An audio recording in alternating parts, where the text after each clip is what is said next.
Right, we're recording. And then, of course, I have to get Sigismund in here. No, that wasn't it. There. This is just a backup recording just in case everything fails. Although he's the buggy one more often than not. Okay, let me just put that here. And who goes first? Let me roll a die with 4 sides. Ooh, Bren goes first. Nice. Oh, first time is always the hardest, I have to say, and then you get used to it, I hope.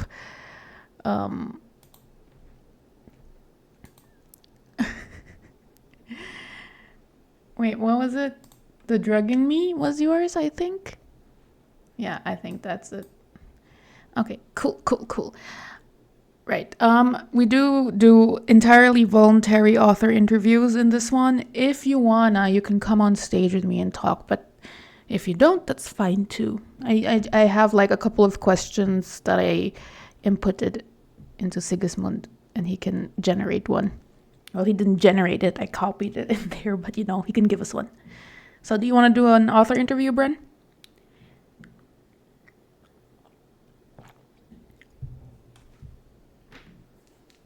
No. Okay, that's fine. Okay, we're ready.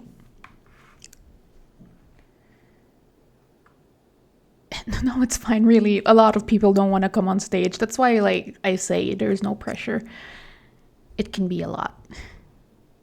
Okay. Right, guys. Let me start. Chapter 1. Oh, wait. It's The Drug in Me by BrennBear. Chapter 1. Skylar. Skylar, hurry up. He hears an overjoyed shout from behind his bedroom. Oh, wait, I want to do voices, actually. Can't tell if this voice is supposed to be female or male. I must ask the author. All men. Okay. Guess I'm gonna have to artificially deepen my voice. My microphone gain is hurting my ears. Okay. Skylar, hurry up. He hears an overjoyed shout from behind it. Wait, how do manly men sound overjoyed? Skylar, hurry up. He hears an overjoyed shout from behind his bedroom door. He's standing in front of his full body mirror, repeatedly adjusting the various straps of the outfit his best friend all but shoved him into. He sighs in frustration, gives a particularly arduous strap a firm tug, and rechecks the outfit in the mirror for the 100th time. I'm almost finished,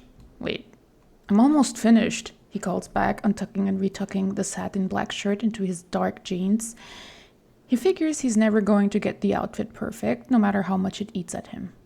If he makes Felix wait any longer, he is certain he will be at the other boy's mercy once again. He sighs out a nervous breath and straightens a silver cross necklace hanging around his neck.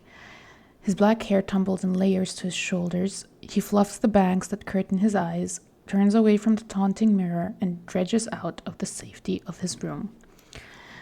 The living room is overrun by clothes that hang off the couch and slump over the bar stools. It's messy and chaotic, not straying too far from the chaos incarnate who created the mess in the first place. Repetition on chaos. Felix is standing at the bar of the kitchen, makeup box open, shuffling through an assortment of pads, brushes, and palettes Skylar would never be able to differentiate. Felix's blonde hair is pulled back into a half-up style. He is clad in an equally dark, albeit more showy twin of Skylar's outfit. A black mesh top that shows off the lean muscles of his back.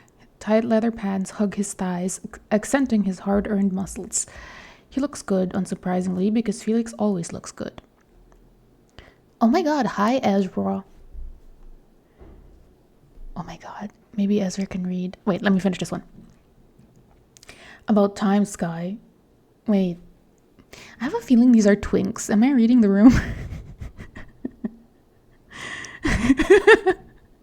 Okay, so I don't have to deepen my voice.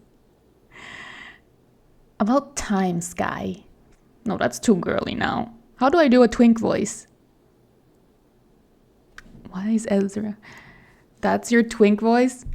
Dude, I'm trying very hard not to do a caricature. Lisp. About time, Sky. My God.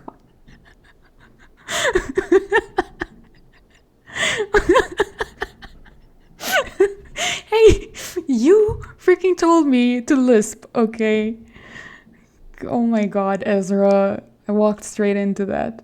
Felix turns away from the box, drops whatever palette in hand and... What? Drops whatever palette in hand and bounds to Skylar. Holy shit! Look at you! Oh my mobbing. Holy shit, look at you. His blue eyes go wide with amazement. His hands are on Skylar in a moment. He tugs at the straps resting over his chest. Skylar, you should wear shit like this more often. Seriously, you'd finally get a boyfriend if you did. His sweet, dear best friend grins. They've been best friends for years. Skylar loves the other fiercely, but right now he could kill him. I don't have time for a boyfriend, Felix. I don't even have time to go out tonight, he complains, putting on his best doe eyes. What? But why? This descriptor is kind of, in my opinion, not matching the dialogue tag, but okay. Emerald eyes practically begging the other to change his mind. He really can't do this. Not tonight. Probably not ever. Nuh-uh. Nope. You aren't getting out of this. Felix gently shoves Skylar's face to the side. You promised you would try tonight. You need to let off some steam. He's right. This needs to be capitalized. Skylar knows this, but he really should be studying for his classes. He can already hear the scolding he is bound to receive from his parents if they find out about this outing. Felix rounds the corner into the kitchen and rummages through the plastic bags he brought and pulls out a small bottle of tequila. Skylar watches as his friend pours a small glass full of the drink and sags in resignation when said drink slides across the bar of his kitchen island. He takes a drink, repetition of drink, downs the shot with a sigh. Its nasty burn causes Skylar to shake his head in disgust. Now, let me do your makeup. Felix downs a shot of his own. I wish I could do James Charles's voice. Hi, sisters. Okay. Felix downs a shot of his own, making his way back into the living room. He grabs the handful of brushes, sponges, and palettes he had out and guides Skylar to the couch. Not too much tonight, Skylar demands. It's possibly the only demand he could ever make to an excited Felix. Maybe, Felix considers before grabbing the first brush and getting to work on Skylar's face. I feel like you could just delete this or like shorten it, because this is supposed to be like kind of punchy, don't you think? And this kind of ruins the effect. Okay. Scene break. The night air bites at him as he and Felix exit the taxi and make their way across the street to the club. A bright neon sign reading The Den hangs overhead. My phone is vibrating. Let me just... Okay. The Den hangs overhead above a narrow set of stone stairs leading to its underground entrance, the red glow casting the stairway in a deep sea of crimson. There are pods of people loitering outside, some smoking cigarettes, chatting in a circle, while others are paired and entangled with one another. A perfect performance of debauchery. As I said, I can't help myself, but I feel like that is not the vibe I was getting. A perfect performance of debauchery. I feel like you could go into the details here. You know, set the scene. Okay. Felix, in an attempt to ease Skylar's anxieties, promises he's been to this club plenty and that the music is banger. It relaxes him some, however, he still finds himself shoving his trembling hands into his jean pockets as they make their way down the stairs and into the club. Skylar can feel the bass line of the club's music reverberating through his chest, syncing perfectly with his heartbeat. He secretly loves this sensation, the relentless tempo. Oh, it's that. Sorry, it's nothing to do with your story. I just dislike clubs like this. I think you call it hardstyle. I'm too old. Okay. The way each drop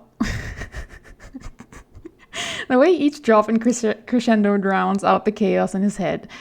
It gives him anxiety, something steady to follow, replacing the jagged frenzy of his stress with a darker, hypnotic rhythm.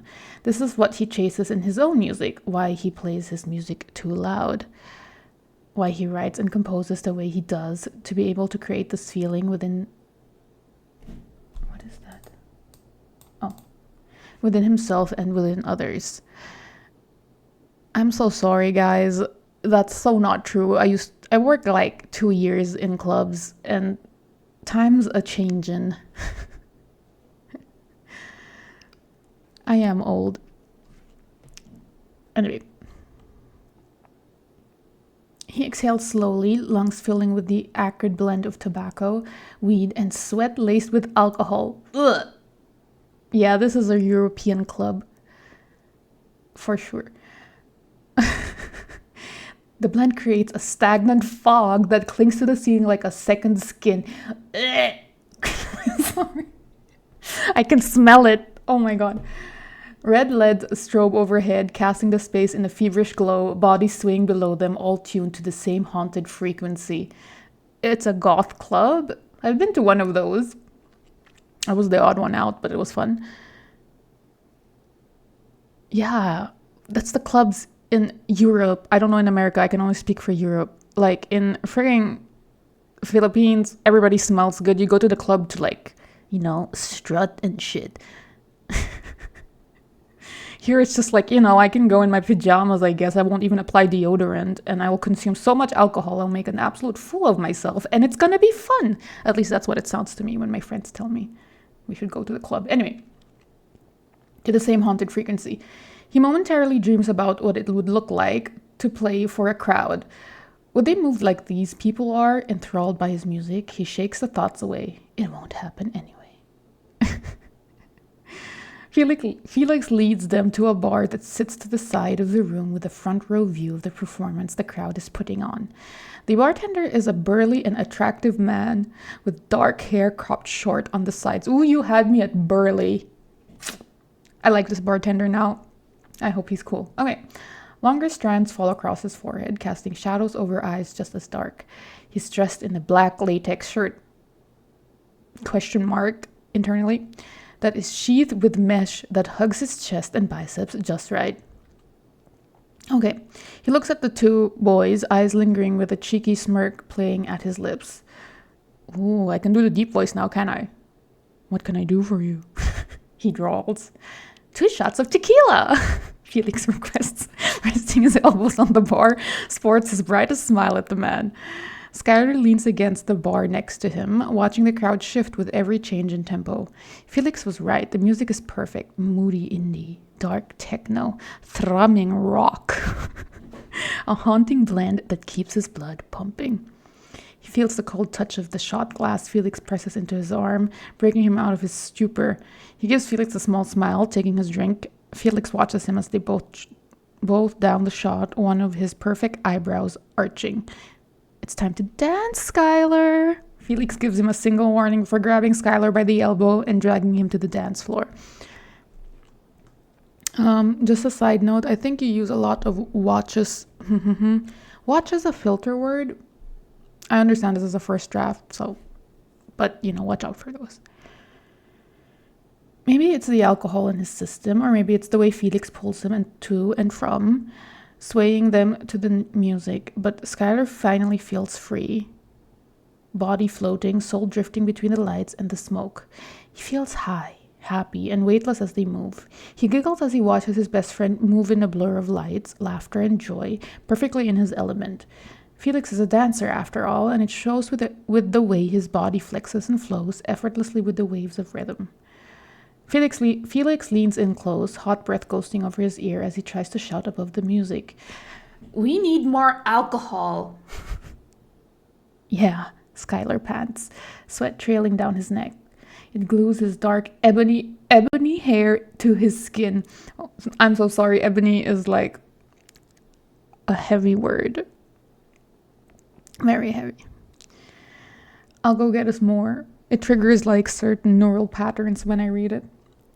He finishes. watching as Felix nods excitedly and turns around to continue his dancing. Skylar slumps into a stool, running his hand through his sweat-slick hair, pulling it back from his forehead. He waves down the bartender and glances toward Felix, still dancing. He turns back around when the bartender walks up to him, giving him a shy smile. 2 more shots of tequila. A chill races down his spine, interrupting him. What? Oh. Why? Wait, this kind of hits me out of the blue. I feel like it shifts the tone a bit too abruptly. Yeah, I get that it's supposed to, but there's a way to set things up without being obvious, and this is like, how should I say, it's too abrupt.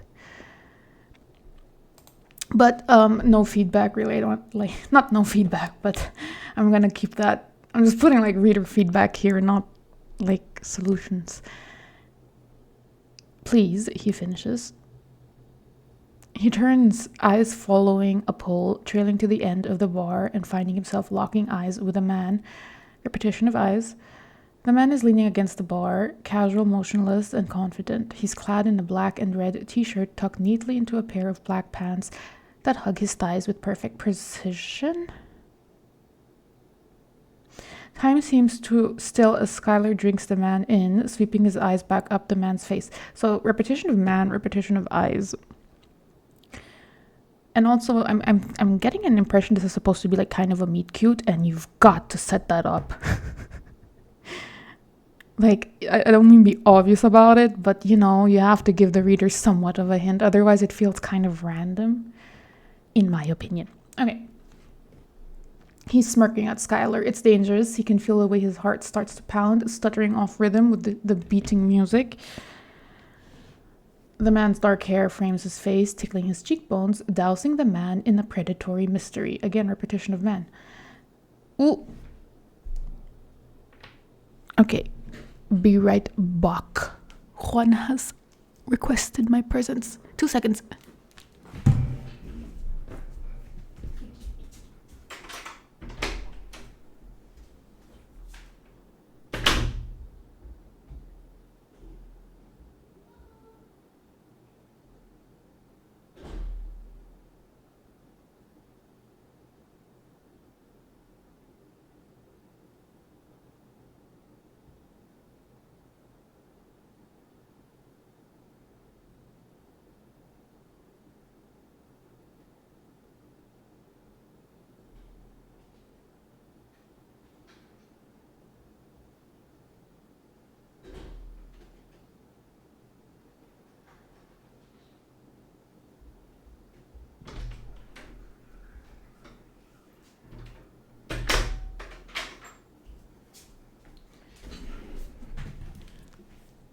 Okay, I'm back.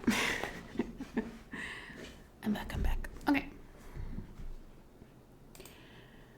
Where was I? Meet cute, set it up. He's smirking at Skylar. It's dangerous. He can feel the way his heart starts to pound, stuttering off rhythm with the beating music. Man. Okay. The man has sharp, cat-like eyes that grip Skylar in a vice of stillness and dark curiosity, causing him to squirm. That same chill cascades down his spine again when Skylar realizes he's been caught staring. This has to be one of the most gorgeous men he's ever seen. This is, I feel like, telling. At least... Ooh, where did he go? What is happening? Oh, there. You need to, like, you know, get us in the moment here. You're being stared at by a hot guy. I'm just like, I shouldn't be thinking of solutions, but, I don't know, this reads like, almost like there's a distance. Does that make sense? Ezra, help, does that make sense? What? No, I won't say it again. I'm just kidding. So what's happening right now is like Skylar over here, stares at a hot dude staring at him. And the way it reads to me is there's like a distance between the character and the reader, because in my hypothesis, it's a little bit telling more than showing.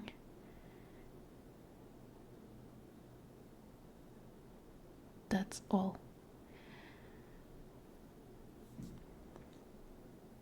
Grip Skylar feels distant. Should be him. Yeah, well, should be me. What I'm trying to say is that, like, you're describing him a lot, and also this is from what I read so far. You're like describing your character, what they're wearing, and all that. I think Ezra is actually providing editorial feedback there.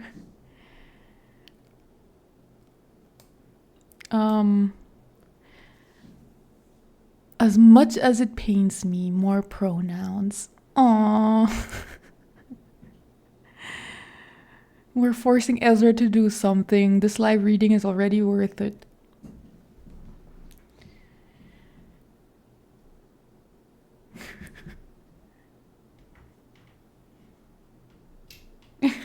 Ally.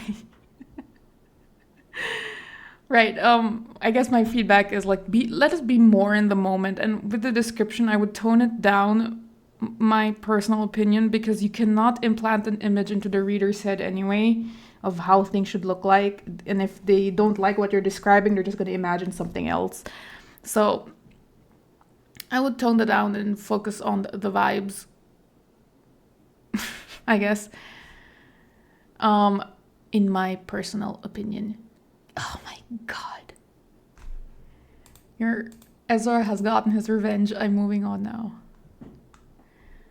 The bartender returns, sliding the drinks across the bar. Skylar, maybe a little too fluid of liquid courage, grabs his shot, raises it in toast to the man, and downs the poison. He reaches for Felix's drink, turning on his heel once it's in hand, and dutifully complete his request. Those eyes follow him back to the dance floor. He can feel the way they burn into his back as he weaves through the crowd. He makes his way to Felix, cheeks burning from the man or the alcohol, he doesn't know. Felix greets him with a clumsy arm thrown over his shoulder, pulling him in close and placing a sloppy, drunk kiss to the apple of Skylar's cheek. "You saved the day. I love you," Felix confesses, taking the drink from Skylar. "You're welcome. Listen, Lix," Skylar begins, leaning close to Felix in order to be heard over the music. "There's a gorgeous man at the bar." Felix nods, glancing back at the bar. "If you mean the bartender, I already know he's gorgeous." Felix chuckles, finishing his drink. "As a matter of fact, I was planning on shooting my shot," he exclaims with a radiant smile, giving the empty glass in his hand a little shake. "No, not him. The other one." Skylar begins with a laugh. "For me," he shouts, pointing at himself, sparing a quick glance back at the bar. "Oh. Go, this is my impression of a twink. I'm so sorry, it sounds like a drunk girl. Alas, I am, in fact, a girl, so it cannot be helped." Same thing. Sparing a quick glance back at the bar, to where the man should be, only to find he's gone. Had he imagined him? Was the heat he felt really just the alcohol? No. He could swear the man was still watching him, with the way the hairs on the back of his neck were still standing, the way he felt his heartbeat continue to race, different from the rush he feels from the alcohol, different from the tempo of the pounding music, the way his spine still shivers with excited chills.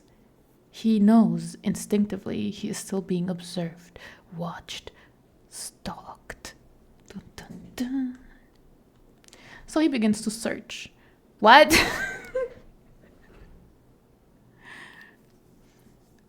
Wait, I'm trying to connect some vibes here. I was getting an impression that Skylar was scared, and now he's looking for the guy that he's scared of. Survival instinct, question mark? But alas, we shall see. Honestly relatable. But okay. He scans the crowd for those piercing eyes, trying to pinpoint where the man could have gone in the moments it took for Skylar to return to Felix. He shakes his head, defeated and confused. It's like the man just vanished, as if he'd never been there at all. I don't think that's a correct comma. You know what? He begins, eyes returning to his best friend. I guess I'm crazy. Go get him, Tiger, he encourages. What? Okay, maybe I'm just dumb. Felix shoots him a wink, and Skylar watches as his friend waltzes his way back to the bar. He turns his attention away from the blonde when he sees him rest his elbows on the bar, beginning to giggle at whatever he and the bartender are chatting about. He scans the crowd again. No luck. Sighing to himself, he shuts his eyes, deciding to get lost in the music again. He sways while he dissects the melody, taking it apart, imagining himself playing the sounds on his guitar that waits for him at his apartment, reconstructing the rhythm and making it his own, adding his own flair and the sound of his soul. The sound of his soul. Maybe one day he'll perform the track for a real audience. He envisions the sweat dripping down his neck coming from the heat of the spotlights and not from the body heat surrounding him.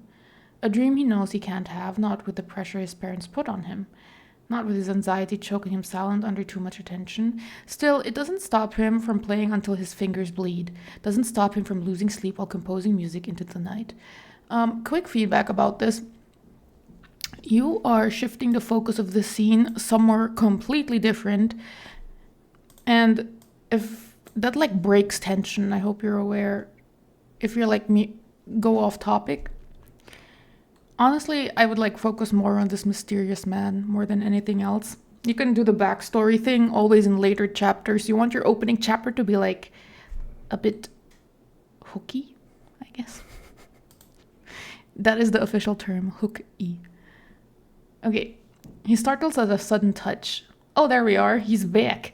A hand sliding against his side, fingers curling into his skin. A body presses against his back, swaying along with him and heating him even more. A blush paints across his cheeks and burns down his neck. He's purring. How do I purr hello? There's no R. Oh, there is. Hello there. Hello there. A voice purrs into his ear, smooth and low.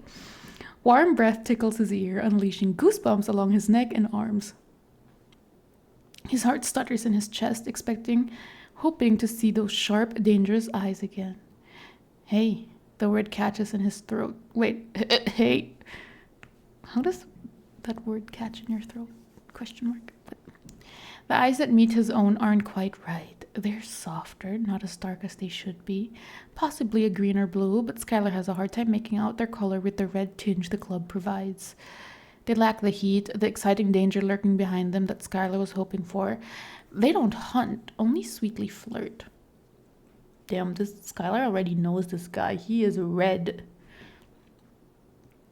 Disappointment sours in his chest. Still, Skylar smiles at the man anyway, letting the disappointment dissolve into the alcohol swirling in his veins. The man isn't unattractive. His short brown hair absorbs the LEDs, causing it to appear auburn. His outfit suits him, a muscle shirt tucked into jeans. It's simple, but still looks good. The man smiles at him, sweet, lazy, and charming. What's your name? The word, I'm sorry, that voice just made me cringe at myself. The words linger in Skylar's ear, heightening the intoxication within him. The room tilts and he finds himself holding onto the man's arms for balance. Skylar, he responds, words slurred and tipsy, fingers pressing to the muscle of the other's forearms.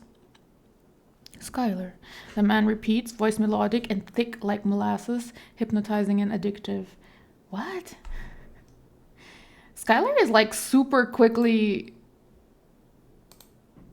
I don't know what the word is. So... what do you call that? suggestible? You know, when you're easily influenced. But suggestive means seductive, right? You're like so open to be manipulated.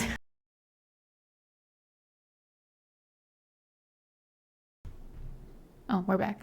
Susceptible, there, that's the word I was looking for. Okay. His hands reaches up to Skylar's face, thumb gently tracing the hill of his cheek, fingers dancing across his jaw. Such a beautiful name. Oh my god. He continues, eyes looking at him with a gentle burn. Skylar can't look away, and truthfully, he doesn't want to. Wait, already has he forgotten about the other hot dude? Damn, Skylar. The noise of the club begins to dull around them, the loud beat of the music turning muffled as if they're underwater. There's a fuzz in his head, a tingling sensation that causes his ears to ring. He feels separated from his body, his soul floating somewhere in the distance, vision tunneling, entranced by the light's dance across the man's face. Let's get some fresh air, the man suggests, his fingers curling around Skylar's wrists as he begins to guide them out the club.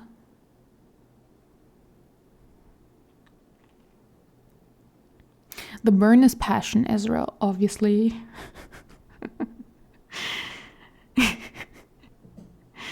Ugh.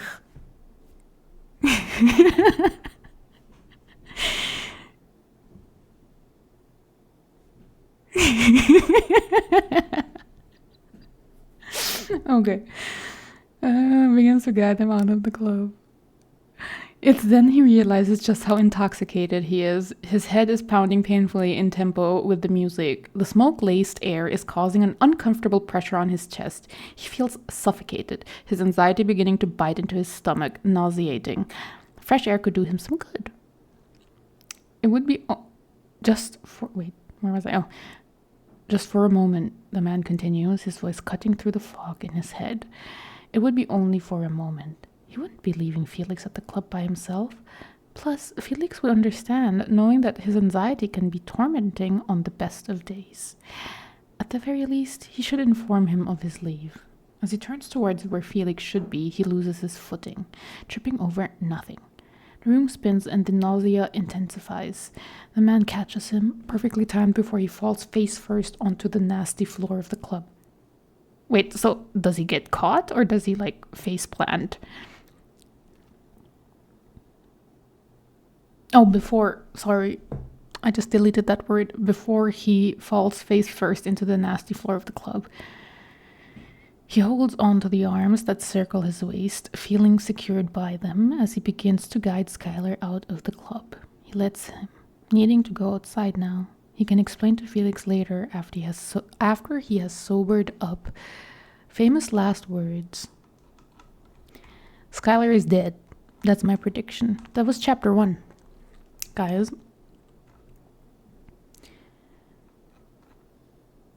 Skylar Dawn got roofied. I don't remember if this is a vampire story. Actually, it is. He said it was vampire lore. So, Skylar is definitely dead. On a scale from 1 to 10, he's dead. 10 dead. 10 is dead. How dead is he? 10. Maximum level dead. Well, maybe it's a 5 because he could get turned. So he's like undead. 10 times dead, 10 times out of 10. Minus. Author said 9 because Skylar's finna gonna get revived into a vampire. This is my prediction. Right. Thank you for submitting that.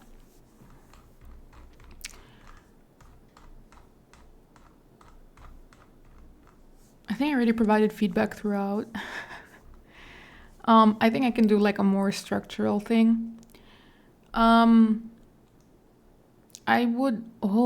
think Ezra is gonna have a little moment here because you formatted it correctly. The first paragraph has no indent, Ezra. Look at that.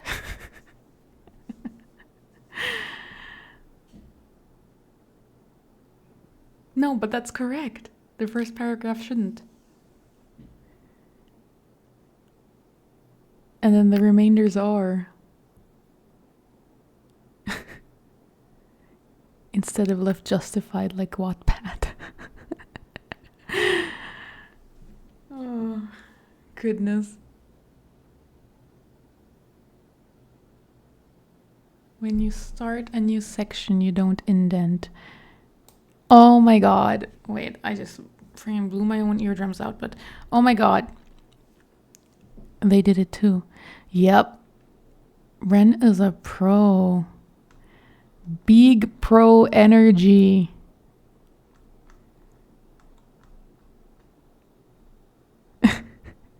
Major League writer. Wait, what's the...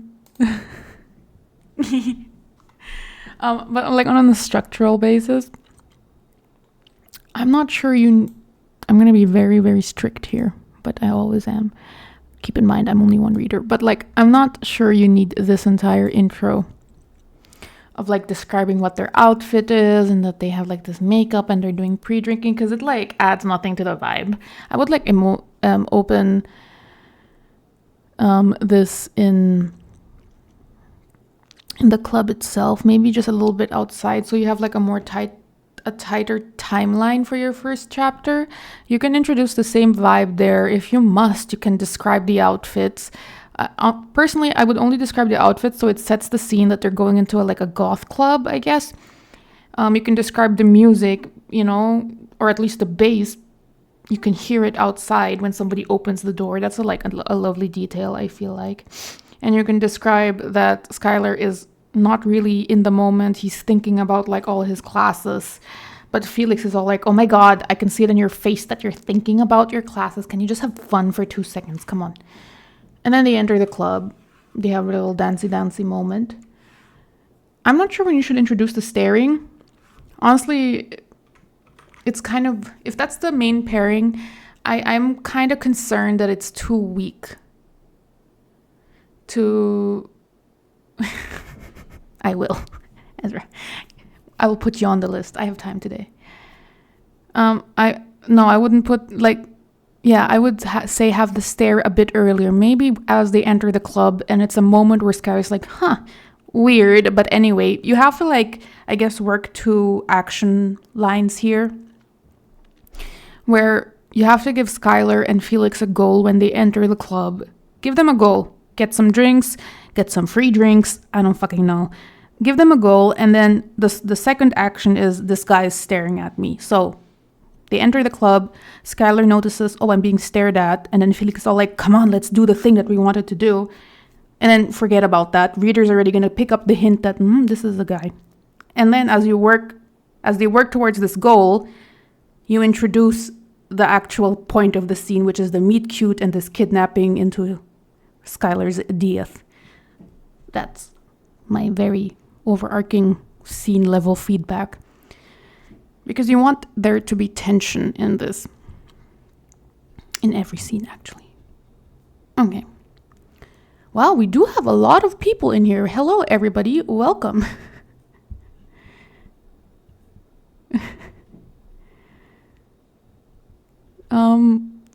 I think it's because we have a lot. I've been gone for a week and I don't do live readings. Wait, what? That wasn't English. I usually do a lot of live readings, and this is the first in a while, so maybe people are like, what's this again? Or what is this in general? Okay, do you want me to add you in the list, Ezra? Because I'm about to throw a die to find out who's next.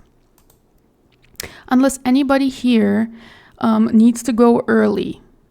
That would be a condition that I would do yours first.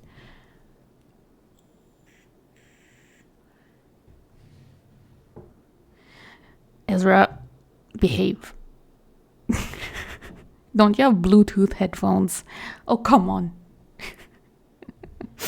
Uh-huh.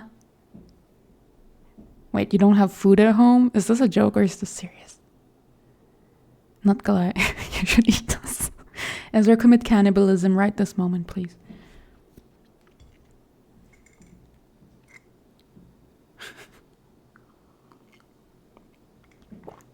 But are you serious? Do you have to leave early?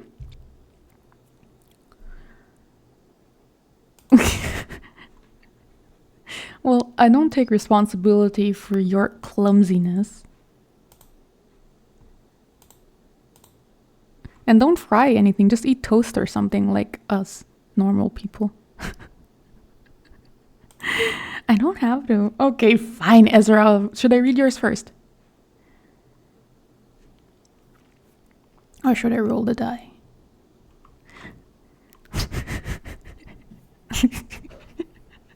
Just have a toast for dinner. That is not British. In fact, it's just me being lazy.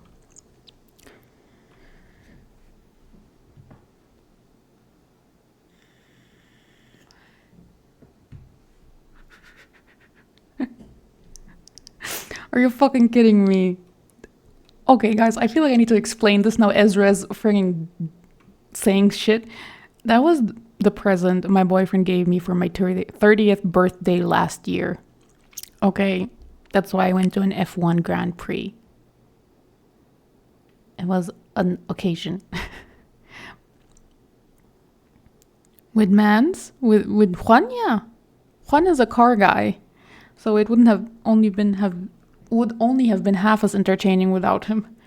Because he explains all the shit that's going on. Because I'm just like, ooh, new. Go fast. But he's like, that's the engine. Okay. I mean, it's Banana Michael. What would it cost? $10? Okay, are we gonna roll a die now? I'm gonna roll a die. Replacing BrennBear with Ezra at number 1.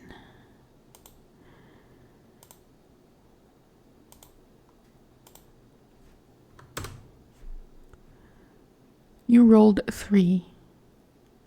So that's joy.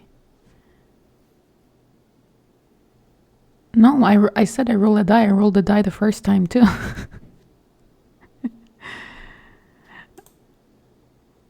Okay. Number 3 is joy. So if eat you.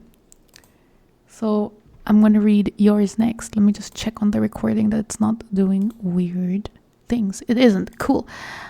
Ezra, if you want, you can like send me your story per DM.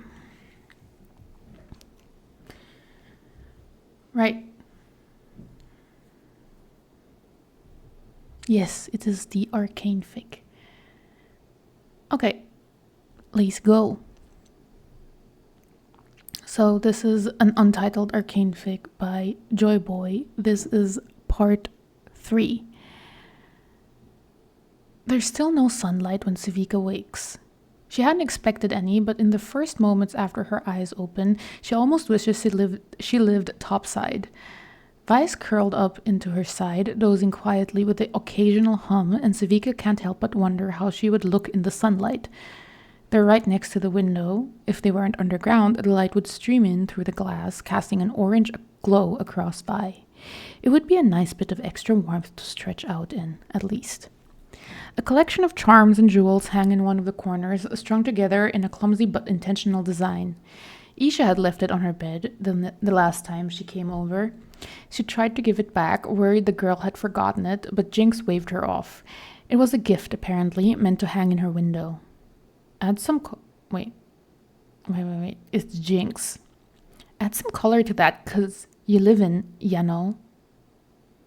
Kid's got a real heart of gold. Oh, that cave. Oh, Jesus. Add some color to that cave you live in, you know? Kid's got a real heart of gold. If Savika could afford sunlight, it would be glowing, adding a multicolor haze to the fantasy.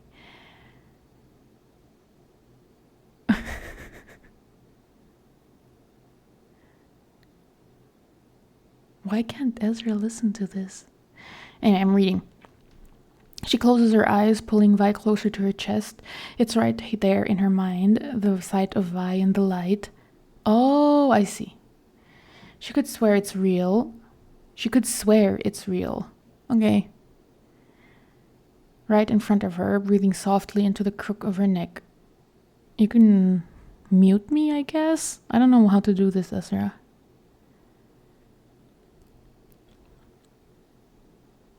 I think I'm already muted.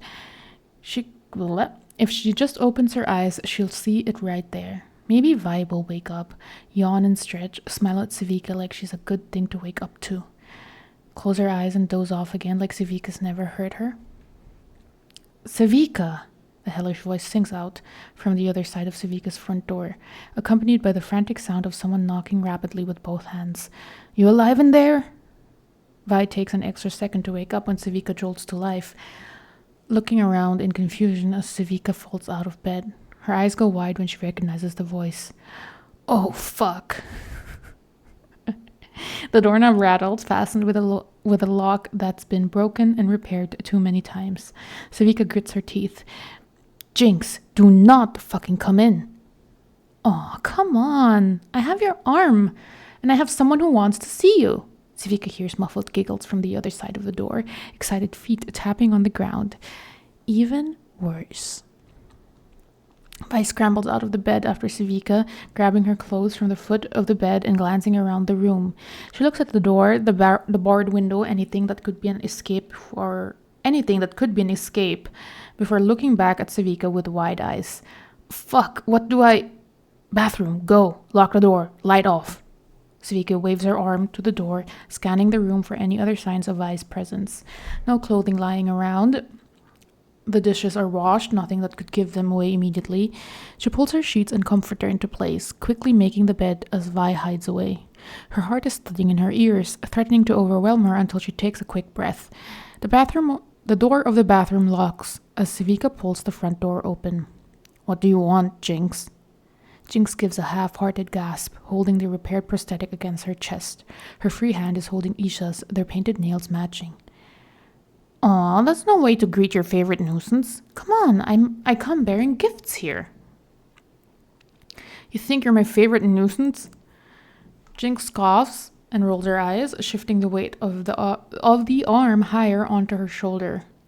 Why you got someone else bugging you? That's my job. I thought we had something special here. I don't think there's a comma. Or is it... I thought we had something special here. I don't know. Civica looks down and swallows, pursing her lips together as Jinx strolls inside. Isha immediately lets go of the hand keeping her in place, giggling and running up to Civica's bed. She tilts her head at the sun catcher hung in the window, beaming at the sight. She turns back to Jinx and points at it, tapping her feet in excitement. Told you she wanted to brighten the place up. Jinx smirks and deposits the arm on Civica's workbench, her free hand clearing tools and screws out of the way. Sorry, but you're not much of an interior designer. I mean, Jinx snorts, turning and gesturing around the room. This looks like the hideout you go to when someone's staking out your actual place. It's fine. It's fine. I've got the... Civica waves her hand at the window, at a loss for words. Window color light thing. Well, Isha's got something else for you. She tilts her head down, looking up at Civica with wide eyes. Think it'll look real nice on the fridge. Isha pulls a folded paper out of a side pocket on her pants, unfolding it carefully and holding it out for Civica to take. It's crude, but obvious. There's Jinx on the left, cyan braids down to her ankles, a big smile drawn on with narrowed eyebrows. A smaller figure is connected to her with little stick hands, a mess of copper hair under a hat that seems to fit a lot better than it does in real life. She's smiling too, sans mischievous eyebrows. Then, on the right, there's Civica. She's connected to Isha with stick hands too, one of the sticks scribbled in thick with gray crayon. In the drawing, she's twice as tall as Isha, which isn't exactly right, but it must feel that way to a little girl. She was scared of Civica at first. If this drawing is an accurate idea of how Isha sees her, she can understand why. Still, she's drawn Civica smiling too, a cohesive part of the picture. It's no masterpiece, but from what Civica has heard, art is supposed to invoke emotion. You're a real artist, kiddo. She walks into the kitchen, keeping her eyes on the drawing until she's got it pinned to the fridge with a magnet. Excuse me. When she turns around, Isha is smiling, chewing on her lower lip before she looks around and runs to the workbench in the corner. She peers at the tools curiously, investigating everything she can see. Civica doesn't bother to stop her. There's nothing there that can easily hurt her right now. So, what's up with Vi? Jinx toes at the ground, crossing her arms. Kinda thought you'd update me last night. Thought maybe she took you down with her or something. Civica swallows. Reminded of this situation, she hasn't heard anything from the bathroom, Vi, deadly silent, but having both of them in the building feels like a disaster waiting to happen. She's fine. Holed up with some girl, neither of them have left her place. Civica shrugs, leaning back against the kitchen counter. Her kitchen counter. It's one of the only plausible reasons Civica can think of for Vi to be hidden away for a week. A girl? Jinx narrows her eyes, head tilting as her gaze shifts to the floor. I haven't seen her with any girls. Didn't think she was dating anyone. Dating probably isn't the word. Wait. Civica looks up, going to cross her arms before she pauses and rests her hand on her hip. You haven't seen her with any girls? At all? No! She doesn't even approach them. Jinx sounds perplexed, huffing. I figured she'd take any distraction she could find, but I guess the booze is enough for her. Civica looks down to the floor, careful to keep her expression neutral. She thought the same thing. Knowing that Vi isn't seeing anyone else changes something. It has to change something, doesn't it? Civica hasn't been seeing anyone else, but that's more an issue with her recent workload. It hasn't been a conscious choice. It hasn't even crossed her mind to think about it. There's no little voice in her head pushing her to monogamy, forcing her to think of Vi. Nobody else has been appealing. Nobody else is Vi. Aww. She only gives herself a moment to stare at the floorboards before looking back up, avoiding Jinx's gaze. That's not like her. Well, whatever. She's alive. Good enough for me. Jinx glances around the room, waving Isha over. Come on, kiddo. We got business to take care of. Business? Civica raises an eyebrow, crossing the room to take her arm off the workbench and begin plugging it back into the port. What kind of business could you possibly have? Oh, you know, making deals, exploding enemies, all the good stuff. You want to help us out? Jinx purses her lips, tilting her head and giving Civica a hopeful look. Got shit to do. Ah, whatever, loser. She waves Civica off and takes Isha's hand. Just don't disappear again. Got my hands full enough watching Vi. She rolls her eyes and makes for the door, pausing with her hand on the doorway. Those new boots? Civica swallows, eyes the boots Jinx is looking at. She must have pulled them off Vi at some point last night. Something like that. Come on, go. I'm busy. Jinx stares for another moment before proceeding through the doorway, Isha skipping beside her. Whatever. Later, Vika. When the door clicks shut, Civica locks it and slots in the chain at the top. She's gone. The bathroom door creaks open behind her, Civica's forehead pressed to the door. She could have known Jinx would come looking for her. It feels like an obvious conclusion, but it hadn't crossed her mind. Their day had been too pleasant, her mind too focused on Vi to think of anyone else, let alone her favorite nuisance. So she is her favorite nuisance. When Civica brings herself to step away from the door and turn back to the room, Vi is standing in front of the fridge. She's staring at the drawing pinned to the metal surface, fingers lightly brushing over the crayon lines. Civica can't see her face, can't make a guess at what she's thinking. Is the kid okay? Civica takes a few steps closer to the kitchen. Isha, she's fine. She comes up behind Vi, admiring the drawing over her shoulder. Thanks to you. Looking down, Civica still can't tell what Vi is thinking. Tears are brimming in her eyes, but they haven't fallen. Her hand drops from the paper. Thanks to me. It's quiet, sardonic. If it hadn't been for Isha, Jinx would be dead. Kiram Man wouldn't have hurt Vi. Vi wouldn't have ever stepped foot in Civica's direction. Still, she can't imagine Vi regrets what she did.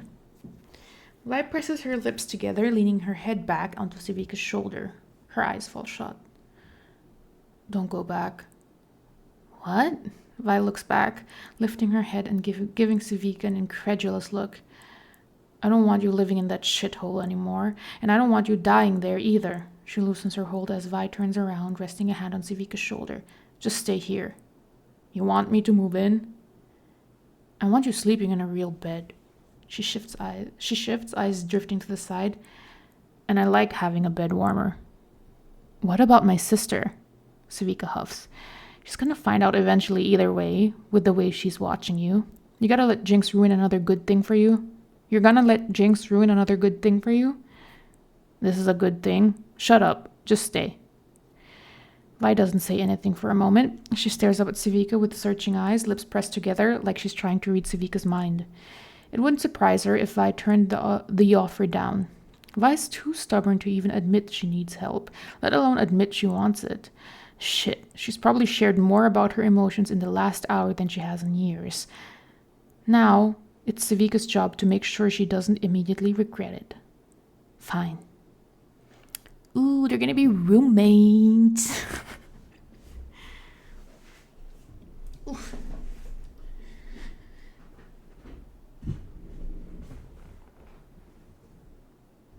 What is chat saying? Roommates and enemies with benefits.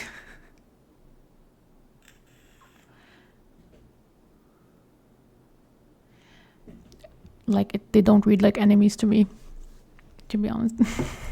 They read like, two girls in denial. Oh, they were.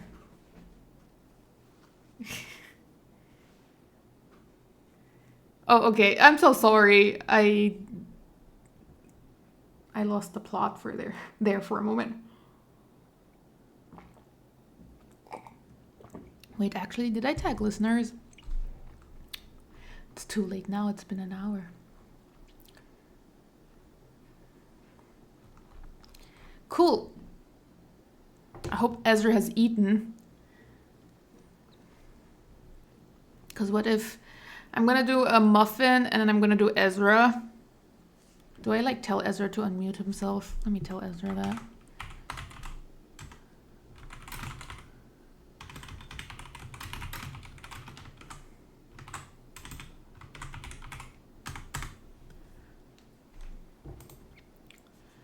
Let me just close this.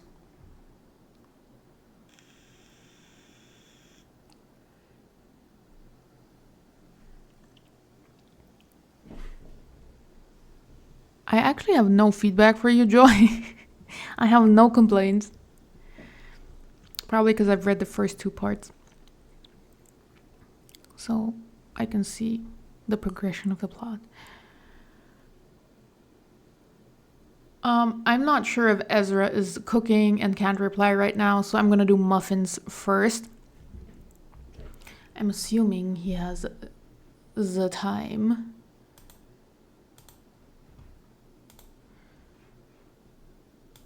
Just if you're listening, Ezra, send me what you want me to read. Oh, there he is. So, are you still busy? I made a drink instead of dinner. Your fault. Oh my god, Ezra. Was the meeting that bad? Oh, he can send. So we can roll the die normally.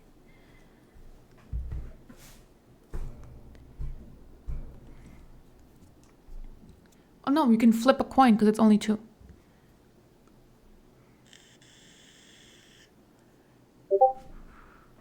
Jesus fucking Christ. Sorry, I have my headphones are so sensitive.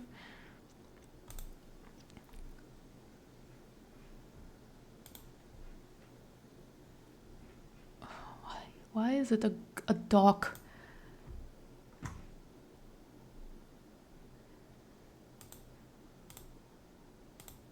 Now I have to figure out if OBS will record this for me. So we're gonna have a little intermission if Ezra wins. Or, No, it has to be a Google Doc because my OBS is specifically instructed to record Google Docs. But I have to figure it out. We're gonna have an intermission in case you get chosen, and yeah, well, sorry, because I don't want people to see my data. That's it. Oh, you can read. the question is, how do I record that? Because I'm not recording the screen of Discord right now. Only the chat.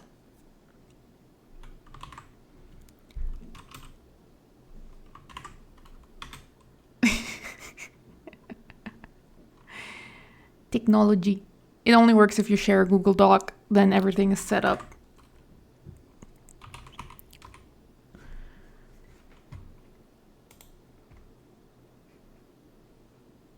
You can like upload it to Google Drive and share it as a doc. It doesn't matter. It doesn't have to be.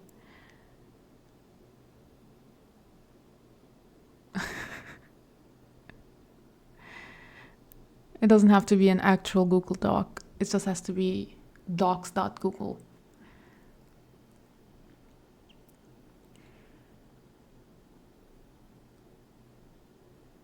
Let me just check on the recording. Yeah, we're still up.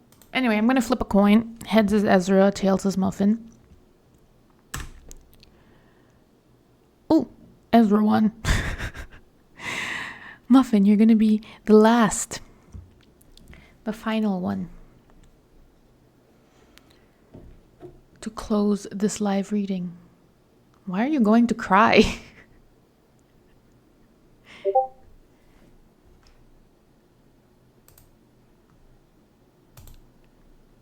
There we go, it worked. Why are you going to cry? I'm a die waited. Don't be so impatient. That's how it's determined. We flip coins so that it's fair. Why the fuck is this not centered? What the fuck? There, now it is.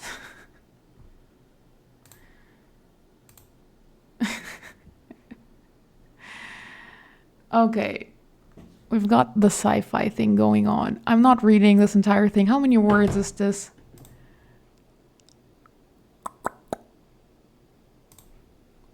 Twenty. 33,000. How long is the prologue? Ew, there's comments in here. Ha. You're giving me a used doc.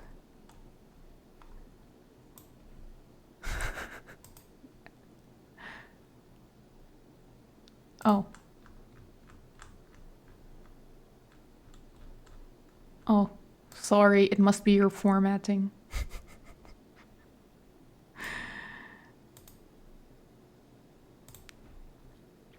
Oh, 7K words for the prologue. No. 1,289. Maybe we could do chapter 1 too. How long is that? I want to give like people about the same word count. Yeah, we can do prologue in chapter 1. How sensitive is your scroller? My god, my scroller is very sensitive. Oh.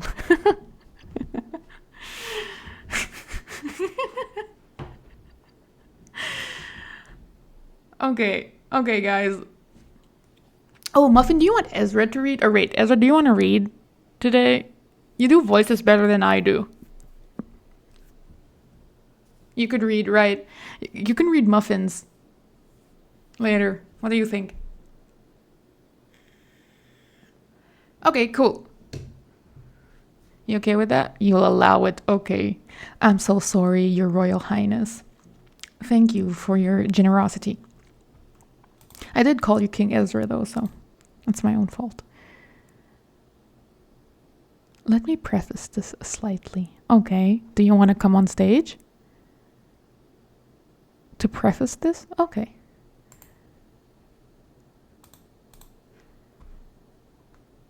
Hi, Hello. dude. Hello. This is for a comic client of mine. I write the comics for them, but they wanted me to do a like interstitial, like a prose story. I gotta fucking write like 25,000 words. I'm kind of sad about it because I should have charged them more money. But the characters are like kind of established by the comic, although this is like mostly parsable without that knowledge. And then also, as you can see, I didn't technically write the story for it. They gave me kind of like a pretty vague outline, but I obviously wrote all the prose, so Okay. that's why it says story by someone else. Okay, gotcha. Also, I finished a book recently called The Devils by Joe Abercrombie, Uh-huh. and I really liked his prose, and so that's kind of what I'm trying to do here. I think you'll see that it's different from the stuff we've read of mine previously, so Mm-hmm. that's my preface. Okay. Cool. Wait, I'm just like looking into the first.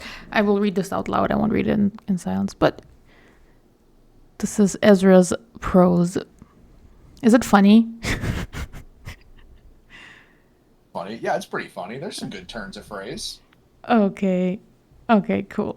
Right. So, I think the moment to moment prose is like funnier than anything you read of mine so far. It's oh. kind of like so the book I read was The Devils Mm-hmm. by Joe Abercrombie, and it was really really good.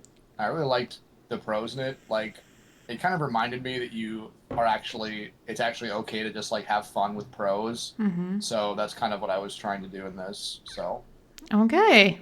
Gotcha. Well, to be fair, topping what I've read from you is kind of difficult because you're already very funny. But we will see. Let me read this now. Aww. That's how it goes, Ezra. You tease and you're sweet afterwards. Female tactic. Okay, let's go. False Light by Ezra LC. Story by Selvia Kattich. That's just the German pronunciation. Okay, let me read on. Prologue. Cardinal Julian Cesarini was deep in the throes of research when a knock sounded at the laboratory door. Oh, I forgot to do my usual comment. Why is there a prologue in this? Ugh. Okay. There were few servants in the tower, and fewer still who might dare to knock at his door while he was so engaged. The knock came again, weaker, as if the knocker thought better of it, but simply couldn't help himself. Nearly there, he muttered. Oh. Is this a not safe for work? Nearly there. He muttered, nearly there.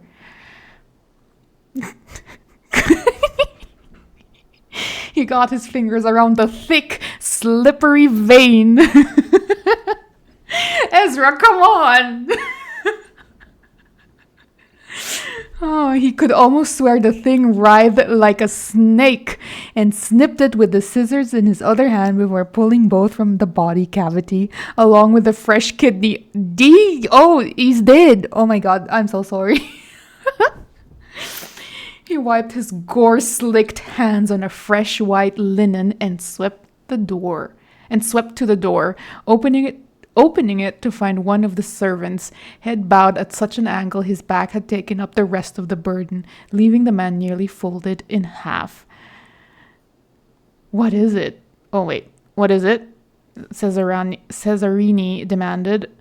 There is someone here to see you, Lord Cardinal.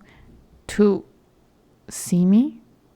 People came and went from the tower, soldiers, mercenaries, spies, and the sundry multitudes that went into making sure there were fresh meals to eat and fresh white linens to wipe his bloodied hands on. But on a whole, Cesarini did not entertain there. Who is it? He snapped. The servant flinched and mumbled something that sounded like Frankovic, possibly because he mainly said it to the floor. Stand up and speak up. Stefan Brankovic. Cesarini cast his eyes upwards, asking the Almighty for patience, at least enough to not have the whelp gutted and laid out on the table next to his other subject, as tempting as the thought was. Okay, I'm dumb today. He glanced back at the table where his masterpiece lay, a thin sheet covering the corded muscle and reinforced bone. Having a failsafe to test some of the more delicate arcana on might not be a bad idea. But the Brankovich boy failing to return to his worthless father would only lead to more problems. Bring him to my chambers. Yes, Lord Cardinal. Bring him to my chambers, Ezra.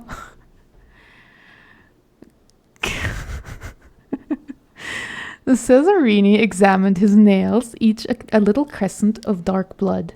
Send a basin of water first. Cesarini would have preferred the man wore a blindfold. Ezra, come on! This is so kinky. Anyway, Cesarini would have preferred the man wore a blindfold. Even the crippled on the street had the decency to do so. It would have saved him the disgust of staring at the scarred, fleshed-over sockets in Stefan's face. Still, once his attendant had left, it allowed Cesarini the luxury of not bothering to hide his expression. They were wholly alone. I'm so sorry, you are unintentionally doing things in this. They were wholly alone. Though Cesarini vastly preferred others to do his fighting for him, in the event of some sort of altercation, he expected even he could best the blind man. Lord Cardinal, thank you for seeing me. Cesarini, no wait. Lord Cardinal, thank you for seeing me. Cesarini felt his lip twitch in amusement at the choice of words. Your father has been most accommodating, and I would hardly be a man of God if I did not show you the same kindness. Stefan was a fine specimen, Ezra. But for those missing eyes, Ezra. Cesarini wondered what the point of keeping a warrior's body was once there was no hope of fighting again.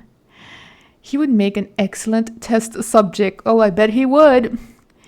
And who was to say Durat? No idea. Dura would blame him. The roads were less than safe these days, with bandits hiding behind every tree, not to mention the Ottomans.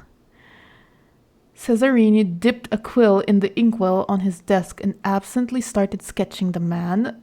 Oh my god, he's doing the Titanic thing. Splayed out on a table, skinless, those lovely muscle fibers exposed. He's doing the dark version of the Titanic thing. Draw me like one of your French girls.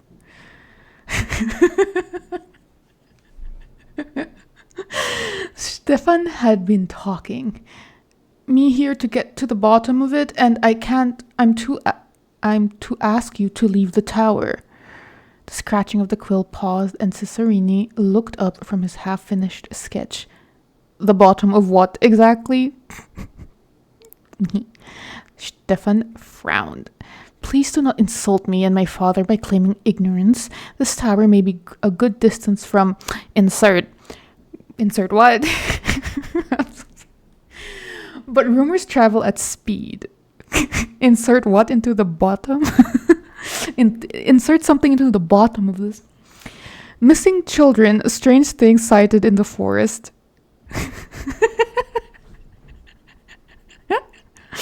Dead. Oh my god. Cesarini nearly had to bite his lip to stop from commenting on that language again.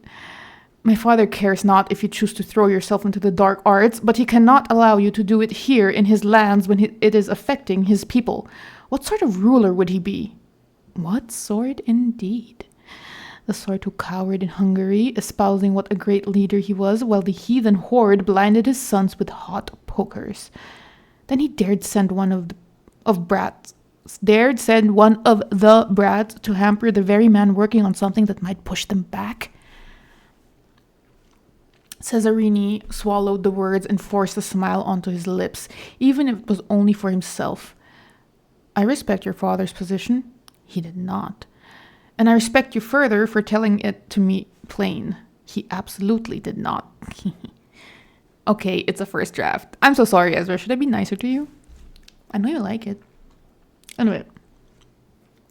Stefan bowed his head slightly. Cesarini picked up the quill and pressed the nib against the paper harder than he needed to, scratching 2 black eye holes into his sketch. While I admit to dabbling in alchemy, I cannot and will not take the blame for every peasant superstition, lost lamb, or Ottoman attack happening out there. Missing children? Oh wait, this is a man. Missing children? You more than most know the cruelty of the Ottomans. To his credit, the man didn't so much as flinch. You are aware of how they find recruits for their army? Cesarini continued. Of course you are. I'm sure your spies, much like mine, are aware Ottomans are operating within your borders. I assure you, their hunger for young boys is substantial. Ezra, come on. You cannot tell me this. That's unintentional. Come on. Don't lie to me. Stefan shifted in his chair, the motion of a man who needed only to be told what he wanted to hear, and that would be that. You are a brave man, Stefan Brankovic. Oh, it's like Ottoman Empire League of Extraordinary Gentlemen Suicide Squad, basically. Oh, okay. You are a brave man, Stefan Brankovic, and I am sure God sees that as clearly as me. He smirked at the verbal jab, and at the thought that God would give a single shit about this worthless child spawned from a worthless father in this worthless backwater country. Your family has treated me well, if one drafty tower in the vacant countryside could be considered as such. So I feel I can confide in you. I am close, so very close, to something that can turn the tide against the Ottomans. Something that can not only drive them from the lands of God, but grant you some justice for the great injustice done upon you. Stefan's lip twitched. Justice won't bring my eyes back. Perhaps I can. Oof! Oof, hell yeah! Love it. Victor Frankenstein, but make him have the other kind of god complex. Stefan stiffened at that and spoke very slowly, the edge of his voice making Cesarini think, if only for a moment, that perhaps he should have kept a guard on this side of the door after all. Do not presume to taunt me. I do no such thing. Through God, all things are possible, my child. He took a fresh piece of parchment and began scratching away at it. And through him, the faithful are rewarded for their faith and their discretion. Scratch, scratch, went the quill as he filled the page with the appropriate alchemical rituals. Can I... Stefan's tongue flicked over his lips. Can I really see again? There was nothing so delicious as watching a man fall over the edge into faith.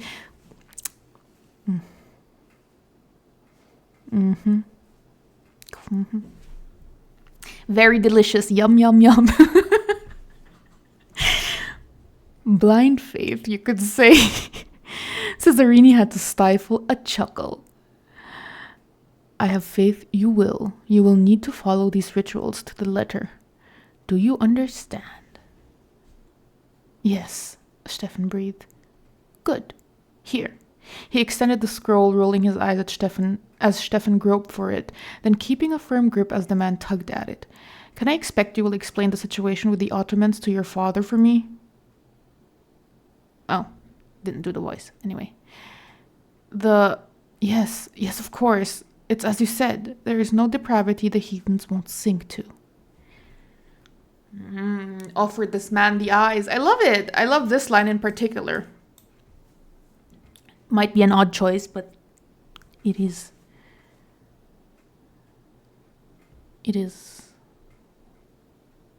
a good line. Okay. Chapter 1.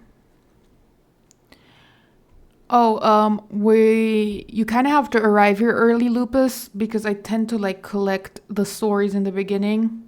So our last one is going to be muffins. I usually announce these a few hours before they happen. But yeah. But also, if there's like not a lot of stories, I can ask in the middle of it. But today we do have enough. Okay. Chapter 1. There's no depravity the Christians will not sink to. And make no mistake, Jurad Brankovic consorts with King Sigismund. What is Sig doing here? Even as he claims to be an ally. Tassin nodded as he hurried along beside the quartermaster. He was still sore from morning training when he'd spent an hour slapping his palms against a stone until they bled. Still sweaty from when... Insert base commanding officer. Where? In the bottom. Sorry. You cannot use insert around me.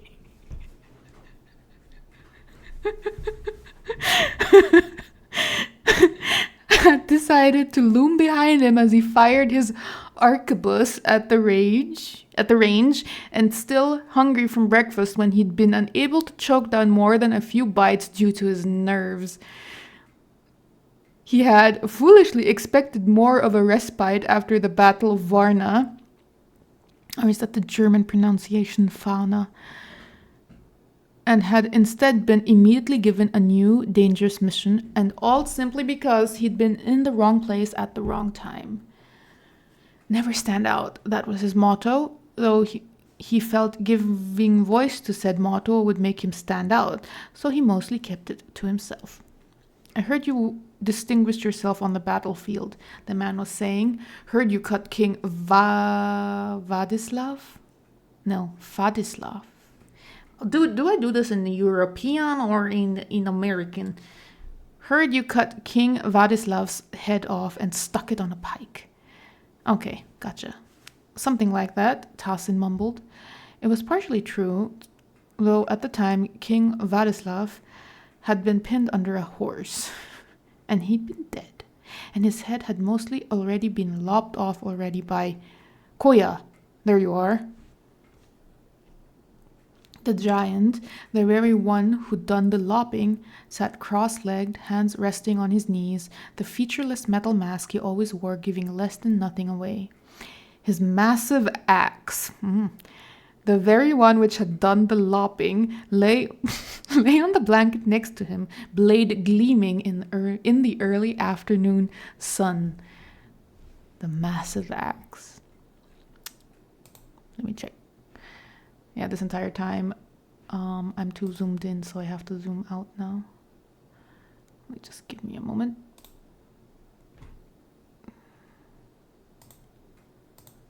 What is this?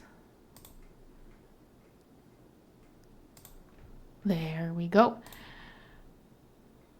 Where was it? Koya remained silent for a long enough moment that Tassin thought he might have been napping. A nap sounded wonderful, sounded considerably better than a lengthy ride to Morova to meet with a despot who was ostensibly an ally, or at least ostensibly not an enemy. Little rabbit. Little rabbit. I can't do a Russian accent. I would do one. Wait, they're not even Russian. Something about little rabbit makes me think of Russian. The big man rumbled, armor creaking as he got to his feet, plucking up the axe as if it weighed nothing before slinging it over his back. I don't know how to do a Russian accent. Weren't you listening? I half expected you would be hiding somewhere. Сука, блядь. Пошел нахуй. What else can I know?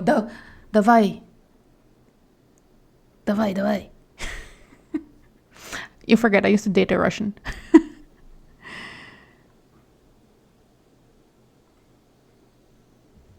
Ni. Okay. At that, the quartermaster hit a snicker. Tassin suddenly considered the man might have been mocking him the entire time, and it sent a hot flash of irritation through him. He was a Janissary? An elite warrior. It should, well, if it's European, it's Janissary. I shouldn't say European, it's German. An elite warrior, and it should have earned him some damn respect. At the very least, he'd been there distracting Vladislav when Koya had cut the man down. He'd been close enough to be splashed all over with his hot blood and smell it when the man's bowels released a final time. Damn. And what had this man been doing? Counting sacks of grain? Tassin held himself as upright as he could, though next to the giant he may have as well been a child. I have been given a task by the Agha, and I intend to see it through. Though there has been a change of plans. Before Kluf, we will be heading south to Ravnica Monastery to meet... I'm assuming it's a typo. The 3 E's. But to meet... My task has not changed, Koya said. So it matters little to me where we go or who we meet. I leave that to you. Then come along already, the quartermaster said. Your task, his task, I've my own tasks to attend as well. No idea why I'm meant to see you off personally, though I suppose that's what happens when there's a hero in the mix. He hurried in the direction of the stables. Rafnisa. Is it Rafnisa? Anyway. So it's with the normal V. Or is it with the European V? Which is an F. European, the German. Fuck me. Normal V. Okay. Don't you mean two? Tassin muttered as they followed, keeping himself any comment on the man's job, giving him the ability to count. A noise emanated from beneath Koya's mask, and Tassin decided he would think of it as a chuckle, regardless of any real evidence backing that up. His mood brightened when he found a group of Sipahi waiting for him at the stables, loaded with gear for the road. His mood subsequently darkened when he realized their numbers were little more than a dozen, and then turned positively black when a tall man strode straight from him and looked him up and down with an expression one might give a rather unimpressive turd.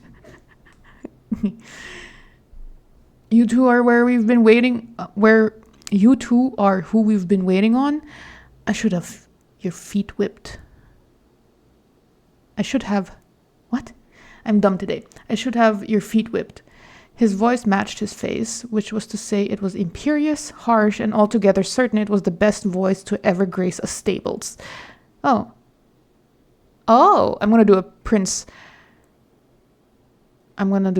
Charming from Shrek. You two are who we've been waiting on. I should have your feet whipped. His dark hair likewise matched his dark armor, both gleaming, both lustrous, and both well kept. It was either the armor of someone who saw little battle, or someone wealthy enough to maintain its appearance through repair or outright replacement. Whipped. I should have your feet whipped. I had, Tassin's voice creaked as he withered under the gaze of the man and the equally unimpressed Sipahi behind him. I had duties to attend to, he finished. You and your men are here to support my mission as... The man took a furious step forward, looming over Tassin. My men obey me, not sniveling rats in ill-fitting Janissary uniforms. He lifted an arm and made to drive his finger into Tassin's chest. You will not... He stopped dead, staring down at his finger, which had never made it to the target. Instead, his wrist had been caught by Koya. How dare you touch me? He spluttered, going to yank his hand back and struggling at it. Koya's meaty palm encircled the man's wrists effortlessly. Striking a commanding officer will lead to much worse than a foot whipping. Oh, it's Koya. I'm so sorry. I had to do it in a Russian. Striking a commanding officer will lead much worse than a foot whipping. Koya intoned, I'm doing you a favor. Release me! The man shrieked, dropping his free hand to the sword on his lap. The Sipahi rustled, a few of them doing the same, and all of them straightening, tensing. Koya, Tassin said, placing a hand on the big man's arm. Release him. Koya did so, and the man yanked his arm back, rubbing at his wrist. Tassin bowed his head. I believe we have gotten off on the wrong foot. While this mission may not be what any of us intended, it is what we must do, at the behest of the Agha and for the glory of Allah. I am Tassin, and this is Koya. Who do I have the pleasure of? He searched for a moment for the right words. Working with Sem Dimirzi? You are cavalry? You are cavalry? Koya asked. Oh, Gem. Creme, like that. Dimirzi. Tassin glanced over at Chem's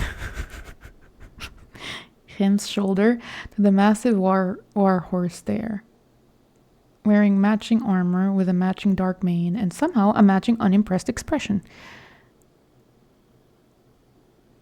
Oh, Gem. I see. Yes. That's perfect, Tassin said quickly, grasping at anything he could get his hands on. We will defer to your expertise when it comes to combat. If it comes to combat, that is. I will handle boring things such as diplomacy, logistics, and such. He got the impression if he let Gem or Koya handle diplomacy for the course of half a conversation, things would indeed devolve into combat. Inshallah. Inshallah. It will be an easy ride there, and an easier ride back. Jem snorted, and his horse did the same. We shall see. Oh my god, I kind of like this. That's some freaking... I don't know why that's so funny to me.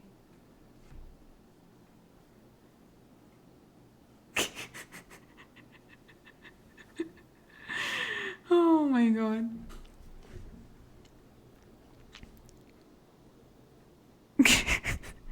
The bottom.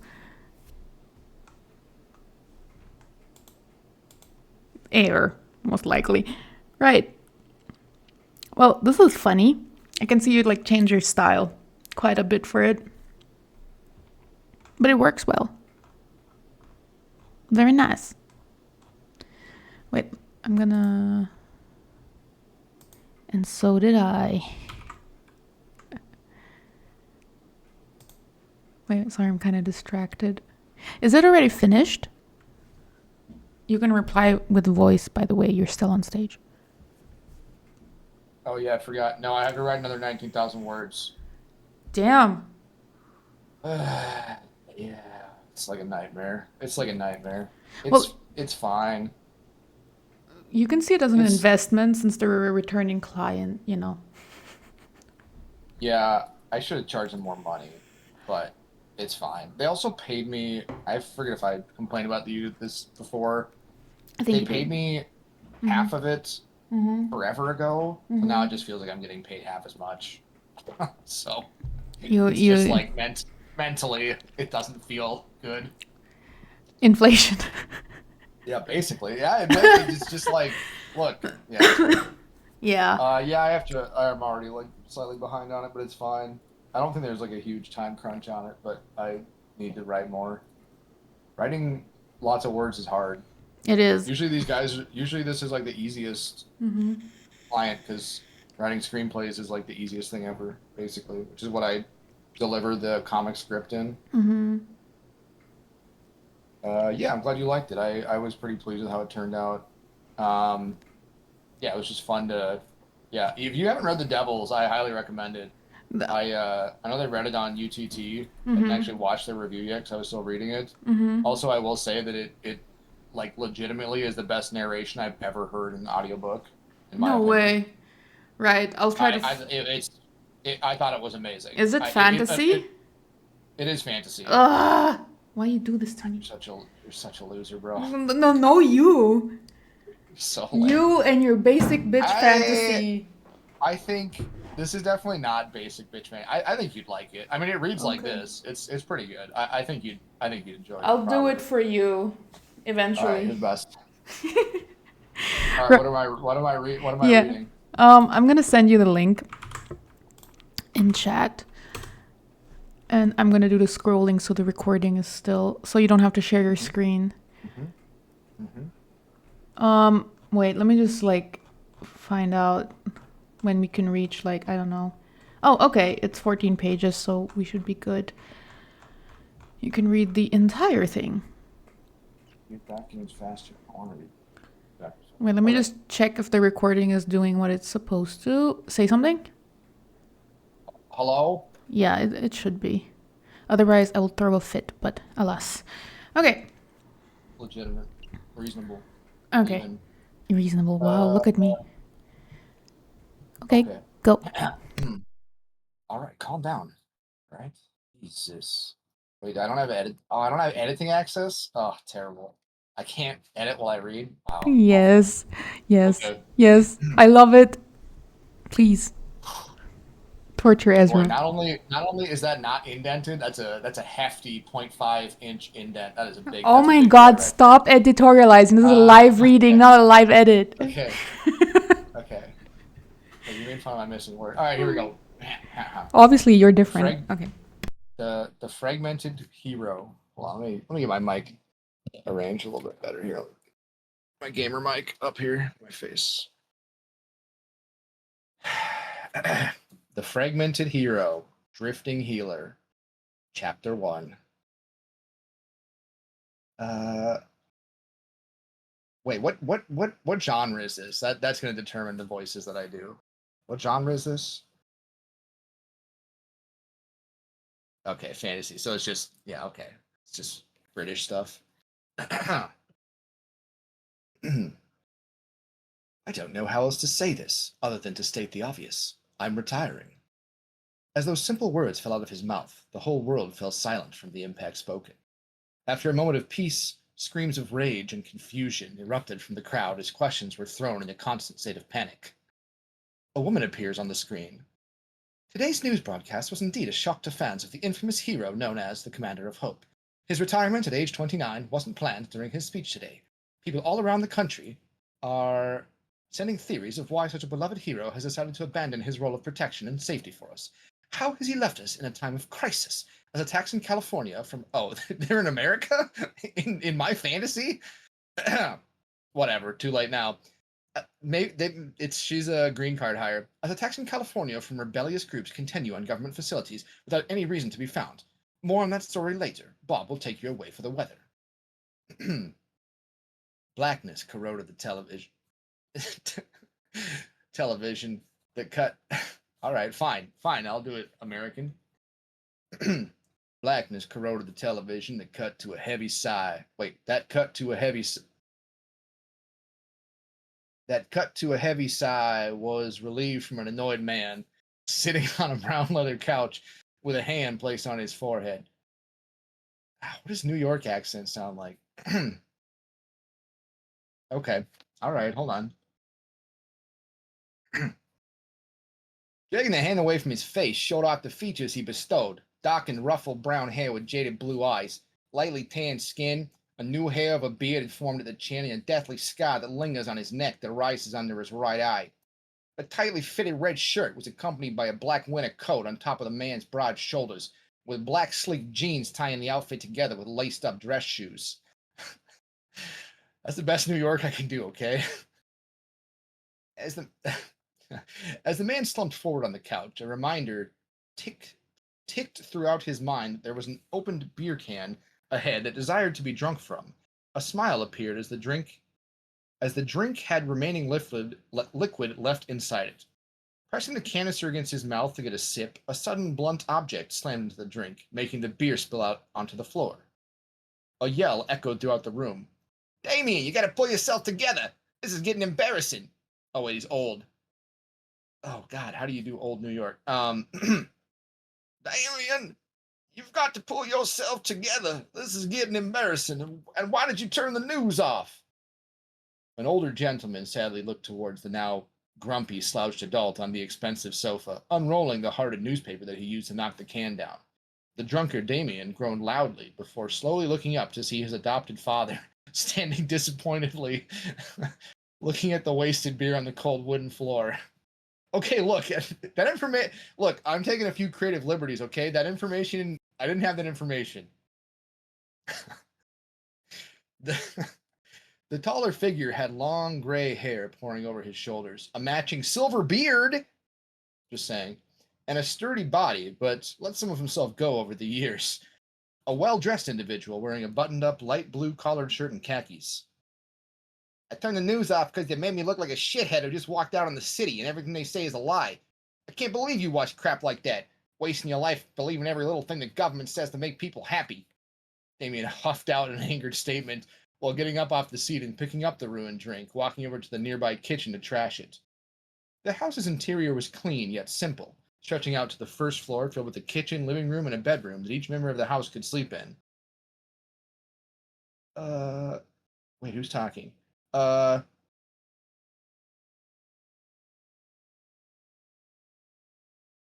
Maybe it is Damien. Hey, Adam, could you clean that up? You kind of spilled my drink everywhere for no reason. Didn't you call me embarrassing earlier? The attitude you're carrying in me feels very undeserved. A slight chuckle was released by Damien, even though he was completely serious. The tone shifts as Adam angrily sighs. You can't just quit your full-time job as the country's national hero, a true treasure, and then sit at home, drink beers all day, talk about how the government doesn't care about its citizens, and expect your guardian not to get mad. Throughout the conversation, he headed over to the kitchen and snatched up a few paper towels, soaking up the beer and then plopping it into the garbage. The older one marched over to Damien and placed a firm-handed grip against his shoulder. I know we already talked about this before, but you should consider it a little more, Damien. Some people can actually help you. His sentence got cut off, the ex-hero shoving him away angrily while breathing heavier. I don't need help, Adam. In the past they thought they could fix me, but here I am still rotten. Stop bringing up the past and let's move on, all right? The angered man took a long breath to calm down more. A passive smile was plastered across his face. Taking a few steps away to only get dragged back into a never-ending debate.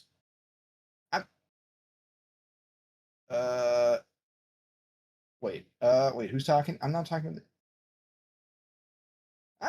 about the terrible people. There are truly good doctors out there that can help fix your problem. I know how hard it is for you to move on after everything you've been through, but hear me out, please. I don't want you to die. You're the only one I've got. A brief pause skipped by hesitation. Good night, Adam. The door slammed shut. The vibration of it shook him to the core as options were starting to run out. Damien, wake up, you silly goose! Get up before they come! I don't want you to get hurt! A small voice intruded from the void, hands pressed against his body to shake it awake.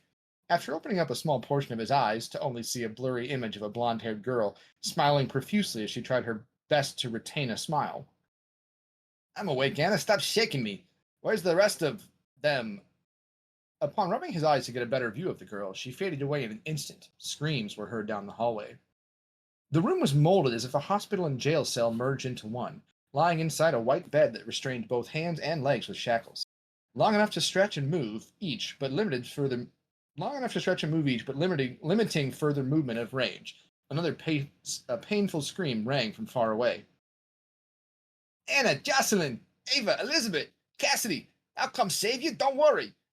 Damien got up from the bed to realize he was a young kid once again, around the age of 13, where the scar on his face hadn't appeared yet. A plain white t-shirt and pants that came with no shoes. His bare feet hit the ground as he rushed to the door, only to falter towards the ground as the chains rippled aggressively to hold him back. Breathing became harder as needles and test result papers lingered on the floor. A man burst into the door wearing medical gear and a mask to conceal their identity. Pronoun. They kneeled to rip Damien's arm and jab a needle in. I'll be good, I promise. I won't run. I just want to know that the girls are okay. He struggled to pull away from the doctor, but got stabbed by a device and screamed in agony. That! Jumping awake in the safety of his own home, to screams that Damien didn't know he was the source of, looking down at his shaking hands to see them glowing a light green. Deep, calming breaths filled his lungs slowly. It's just a nightmare. That was all in the past. It's time to move on and break free from those damn doctors. Adam burst through the door, sweating nervously. That's a great phrase. Don't worry, it's just the nightmares again. Nothing happened, just some stupid doctor with needles. Sweat was whipped away with a smile appearing, a quick nod of acknowledgement as he shut the door, only for it to creak open. I'm sorry they happen so often. Sleep tight, Damien. The door finally shut, following along with heavier footsteps cluttering away. Shuffling deeper into the bed sheets for better comfort, the kind words made the sarcastic ex-hero smile while giving sleep another shot. ... Waking up the next morning to the smell of bacon cooking on a frying pan in the distance, jumping out of bed to reach the desirable food. Entering the kitchen wearing the same clothes from yesterday, minus the winter jacket, Damien waved happily at the delightful chef making his breakfast. Who was in the dream? Ryan? Maddox? Possibly Hayden? The bacon flipper turned around and seemed genuinely interested in who was going through the hero's past. Sitting down in the closest chair to the kitchen counter, a quick eye roll was the only response he could give. Hearing his dear dad remember the stories he had told previously gave a shocked remark. What? You think I don't pay attention to the people you care most about? Adam picked up the pieces of food off from the pan and onto a plate, popping the toast and spreading a small amount of butter. Passing the delicate meal towards his son, after handing it over, his posture shifted, his arms crossed, awaiting the story to start. Fine. You know how to make me Fine. You know how to make me talk? I woke up to see Anna. She was using a charm to make me wake up, happy like she always used to. But once I fully woke up, she was gone. I heard screaming. I knew that one of the 4 girls in our group was hurt. A doctor came and stabbed me with a needle, and I couldn't do anything. I was so helpless, Adam, like when you told me they died long ago. My head couldn't stop thinking it was all my fault, that the fire... Adam leaped forward and hugged him. The embrace was tight, yet comforting. Damien felt a tear stream down, not even realizing he was beginning to cry in the middle of the story. Why are you hugging me? Questioned the motive of such a rushed action. His arms remained by his sides when Adam let go. Everyone deserves a hug once in a while. It's what keeps us going. And it's not your fault you lost him. No one truly knows what happened that day, so don't blame anyone. His father slowly moved back to give him some space, taking a glance at Damien's lack of effort in getting ready for the day. Are you still a kid? Are you wearing what you did yesterday? The Herodric Cube. I'm gonna die a sad grandpa by the time you find a wife to care about you being this lazy. Eat your food, get changed, and how about me and you spending some time together? A sad smile came about on Damien's face. Sure, old man, but absolutely no watching the news. I hate it. So if you change the channel to CNN, I'm walking right out of the house. The whole day was spent watching random movies on streaming services. Damn, if only. Damien got a kick out of most of them, but his parental figure kept snoozing off at random points to wake up and not know what happened. You say this bro's only 50, huh? After their movie binge ended, the television switched to a show about a child wishing to run away from her terrible... I've seen this already. The kid called Child Services and got saved. It's so badly acted. Skip to the next channel. Wait. Oh, sorry. I've seen this already. The kid called Child Services and got saved. It's so badly acted. Skip to the next channel. Damien? That's it. We had to move countries. It was so simple. I don't know why I didn't think of any sooner than this dumb kid's drama. Wait, what? Who's talking? Oh, yeah, no, his name's Adam. I got it. I figured it out. Adam, pack your stuff. We'll leave in a couple of days, even though we don't have much stuff. The sprout of ancient knowledge was put to a fast stop. What are you even talking about? Why would we even need to move? You don't leave the house. You don't have a job anymore. What's the benefit of running away? Adam barked back in anger. They both had lived in the city of New York for 16 years without running into problems. The reason I can't go outside is because I'm famous on literally every street I go to. No matter where I am in New York, I'm followed. But if we move, then we won't have to worry about hiding. He happily clapped, leaning forward and pushing himself up off the couch. You're running from the fact that you're dying, Damien Silos. Time froze itself. He stopped as the dark topic arose. You know that there are people that can help you, but you're scared, so running away is a better option? I didn't know I raised a coward. Before another word could be conducted, Jesus! He turned around and harshly slapped the other across the face. You're not even my real dad. Don't act like you raised me when you barely know me. I don't care if you don't want to move. I'm leaving myself. Good night, Adam. The rest of the day was a blur. Scrolling through his phone's Instagram had countless hate comments on his leaving. Setting the device down, he thought back to how he hurt Adam, slapping him and then simply walking to his bedroom and locking the door. I was so childish earlier. How could I do that to him? I've never felt that angry in my life. Him saying I was a coward was also douchey. It's not all my fault, right? Little emo. Uh, Talking out loud always helped a tough situation. It bothered him all the way until nightfall. After many... douchey. Hey, get a load of this douche over here. Hey, this fucking guy. Hey, we're fucking here. Uh... Talking out loud always helped a tough situation. It bothered him all the way until nightfall. After many failed attempts at trying to sleep through the roughened night, it was pointless to even try. A faint memory was recalled as the man stared at the blank ceiling. Damien, come play with us. They'll never find us here. Hee hee. A giggle erupted from a boy with short, messy brown hair. Where's Aaron? He said he was looking for his amazing big brother earlier. Is that Damien? Hold on. And where's Aaron? He said he was looking for his amazing big brother earlier. He played along in the fairy tale that the two wouldn't be caught later and punished. Damien joined the child underneath the hospital bed. Dante! His hand reached forward to the ceiling to grasp at the friend, but he had, but lost it as fast as it came. Slowly, letting the delayed hand fall back onto the comforter, his head angled itself to an alarm clock tick to an official 2:14 a.m., breathing a quiet huff of annoyance to drag himself up and out of bed. As the still drowsy man stumbled towards the kitchen for a glass of water, he pondered, why can't I get those kids off my mind? It would have been easier if I got amnesia after leaving that place. I hope I'm not too loud enough to wake Adam up. As the see-through glass became full of water from the fridge's disposal, an odd occurrence struck Damien, confused. The front door wasn't locked. Instinct kicked in, and his demeanor switched to a deathly silence, sneaking over to the front door quietly to lock it in. Turning around for nothing else out of the ordinary, soon to realize he had to desperately check if something...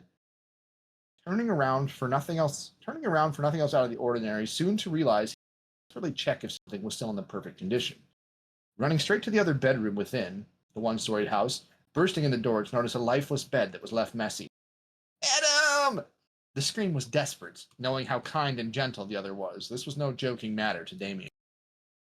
Not even a second ticked by until his body started to rush towards the front door once again, ripping the doorknob lock open, only to feel utter pain strike rapidly against his body. A flash of darkly dressed men bursting through the door and electricity zap once more from the taser to finish the job.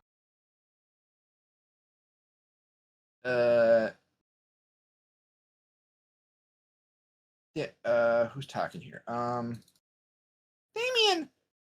The blur seemed to go away upon waking up, only for him to understand it's another never-ending nightmare from the past.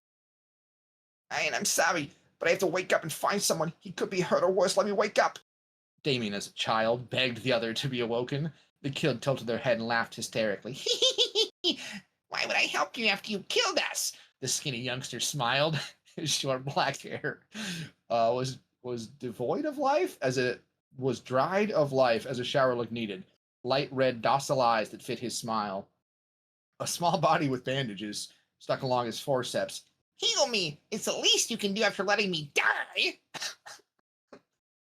Damien had a pained expression from the dark topic continuously being brought up. A small nod answered the demand. The child named Ryan ripped the band-aids off and waited impatiently to see his favorite magic trick. Damien lifted his hands and pressed them firmly along the showing wounds that were previous needle injections. His palms began to glow a light-colored green. After a couple seconds of concentration, the cuts started to magically fade, acting like they never occurred. Thanks for the help, but I can't let you go yet. You still need to apologize. Chains started to appear out of the ground. The plain, empty room's walls had chains spilling out and latching onto Damien. To Anna, Hayden, Maddox, Jocelyn, Aaron, Dante, Cassidy. Each name he dropped created another link to appear that wrapped tightly around his body. Elizabeth, Alva, Jackson, and me! Ryan yelled out. Tears formed small clouds within the child's eyes. Damien had a choked-up sob erupt. His head drooped depressedly. I'm sorry that I survived. I should have died in that fire with all of you. He looked slowly up to the other, clearly pissed off. Wrong answer. The end. Oh my god.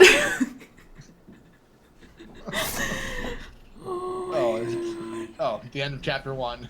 Wait, are we doing chapter 2? How many? Oh, it's How much 1 time? a.m. How much? over here. So Wait, that's a lot. Oh yeah, this is like 3,000 words. Good stuff. good stuff. There you have it. There you have it. Use all my skills. Do you have feedback, Oh Ezra? my. Yeah. Here, let me pull it up here. Okay. Wait, where'd it go? I lost it. It's gone forever. Do you need You the sent it to me link? directly. Oh no, I can post it Oh, I again got in it. chat. Oh, wait. Oh, you got it. Yeah. I think the Wait, do I have it? No, I don't have it. Hold on. Oh wait, Now let I me. have it. Oh my god. There's it's a little I don't know if it's like a first draft or anything. The prose is a little bit confusing in some of the patterns there. Like here, let me I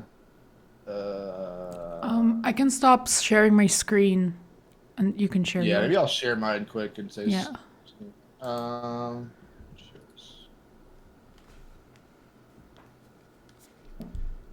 pull this thing up. Let's see what we got here. Um, there's a couple things, yeah, as far as the pros goes. Let's find a good example here. There's there's kind of some structures that are a little bit more confusing than I feel like they have to be. Kind of some stuff that almost feels like a little tiny bit like it's like in the wrong order. Um, like this here is a bit of an odd order for me. Um, So like blackness corroded the television. That cut to a heavy sigh. Well, I mean, there's also some incorrect words in here, right? But that's not either here nor there. Um, uh, so like the television turns black, and then cut to a heavy sigh from an annoyed man sitting on a brown leather couch with a hand placed on his forehead. It's just kind of like the distribution slightly odd order for me. Um, Also, I do feel like the POV is not super. It's kind of like an omniscient third person POV. It doesn't lock in a ton to like one character, um, which I generally would recommend to do like a limited third person POV and not like an omniscient POV. Um, and then what else was there here? Um, there definitely was, yeah, there was just like some slightly odd language. Like this is a good example. I don't really know how to describe it. Um, like it's just like a lot of words to say a simple concept. Like a reminder ticked through his mind that there was an open beer can ahead that desired to be drunk from. A smile appeared as the drink had remaining liquid left inside it. Like that could be like three words, I feel like. Um, so yeah, maybe just like some of that stuff. But other than that, yeah. I mean it was entertaining. I was entertained. So was I. They left the chat, so Oh, okay. but I will like give my feedback too. I feel like there's, as you mentioned, I feel like there's a lot of passive voice. Yeah, there's a lot of passive voice. Yeah. And that's why it doesn't feel like the POV is locked in. Mm-hmm. Could be a contributing factor. I get that what the Muffin is going for. I guess it's to set up the problem with the character, which Mm-hmm. is, like from what I gathered, it's guilt for Mm-hmm. survivor's guilt. The thing is, I don't see a plot emerging from it quite yet. Mm-hmm. And it's always my personal preference that in the first chapter you give the reader at least somewhat of an idea. I mean, they did mention that we should move, but then the father was like, no, we're not moving. So is that the plot? Kind of difficult now because Muffin left the chat. I'm sure Mm-hmm. they could answer. But Mm-hmm. like, it needs more narrative focus for my personal Yeah, tastes. it's a little bit unfocused. I think that like yeah, like you said, like there's not like a super clear idea of like where's the story going from here, which Mm-hmm. obviously ideally you kind of do want in a chapter one. Mm-hmm. Or you know, at least to have a pretty good idea of it. Mm-hmm. Um I did like that the I mean I liked him like retiring Mm-hmm. as like a hero is like a cool way to start it off. Mm-hmm. But then we don't have a ton of. It doesn't even like very much get brought up a ton for the rest of it. Mm-hmm. It's brought up a little bit, but like especially for like starting it off completely, it's not brought up as much as I would have maybe thought. But yeah. So yeah, the feedback would be that's a juicy thing, maybe highlight it. Mm-hmm. Explore it a bit more. And father son thing, I feel like just before we finish here, I get a good impression of what Muffin is going for. To be fair, with the father and son, I feel like there's too many words for it. You can establish that fairly efficiently with one interaction, maybe two. That it's like father takes care. Damien is very traumatized, and the father is the one taking care of this retired hero. And then there's the nightmares, which is like a classic sign of PTSD. That being said, I want to refer back to your first point that it gets confusing because like somehow the nightmares interweave with the reality. It's not really clear to me. Yeah. That was a little confusing. Also, just like the dialogue attribution was a little bit. Obviously, you guys could tell that I was slightly confused by who was talking at times. Like well, Charlie's wrong about this, so she'll probably disagree with me. But like, it's pretty hard to use too many he said's, and it's better to have too many than not enough, in my opinion. Because most people will, if you have quote unquote too many, like people won't really notice it. They're like filler words that your brain does not really register. But if you have too few, you're going to make people stop like I did and go back and that takes you out of the flow. So I would always say to use more than you think you might need, versus like trying really hard to not have enough. That's my opinion.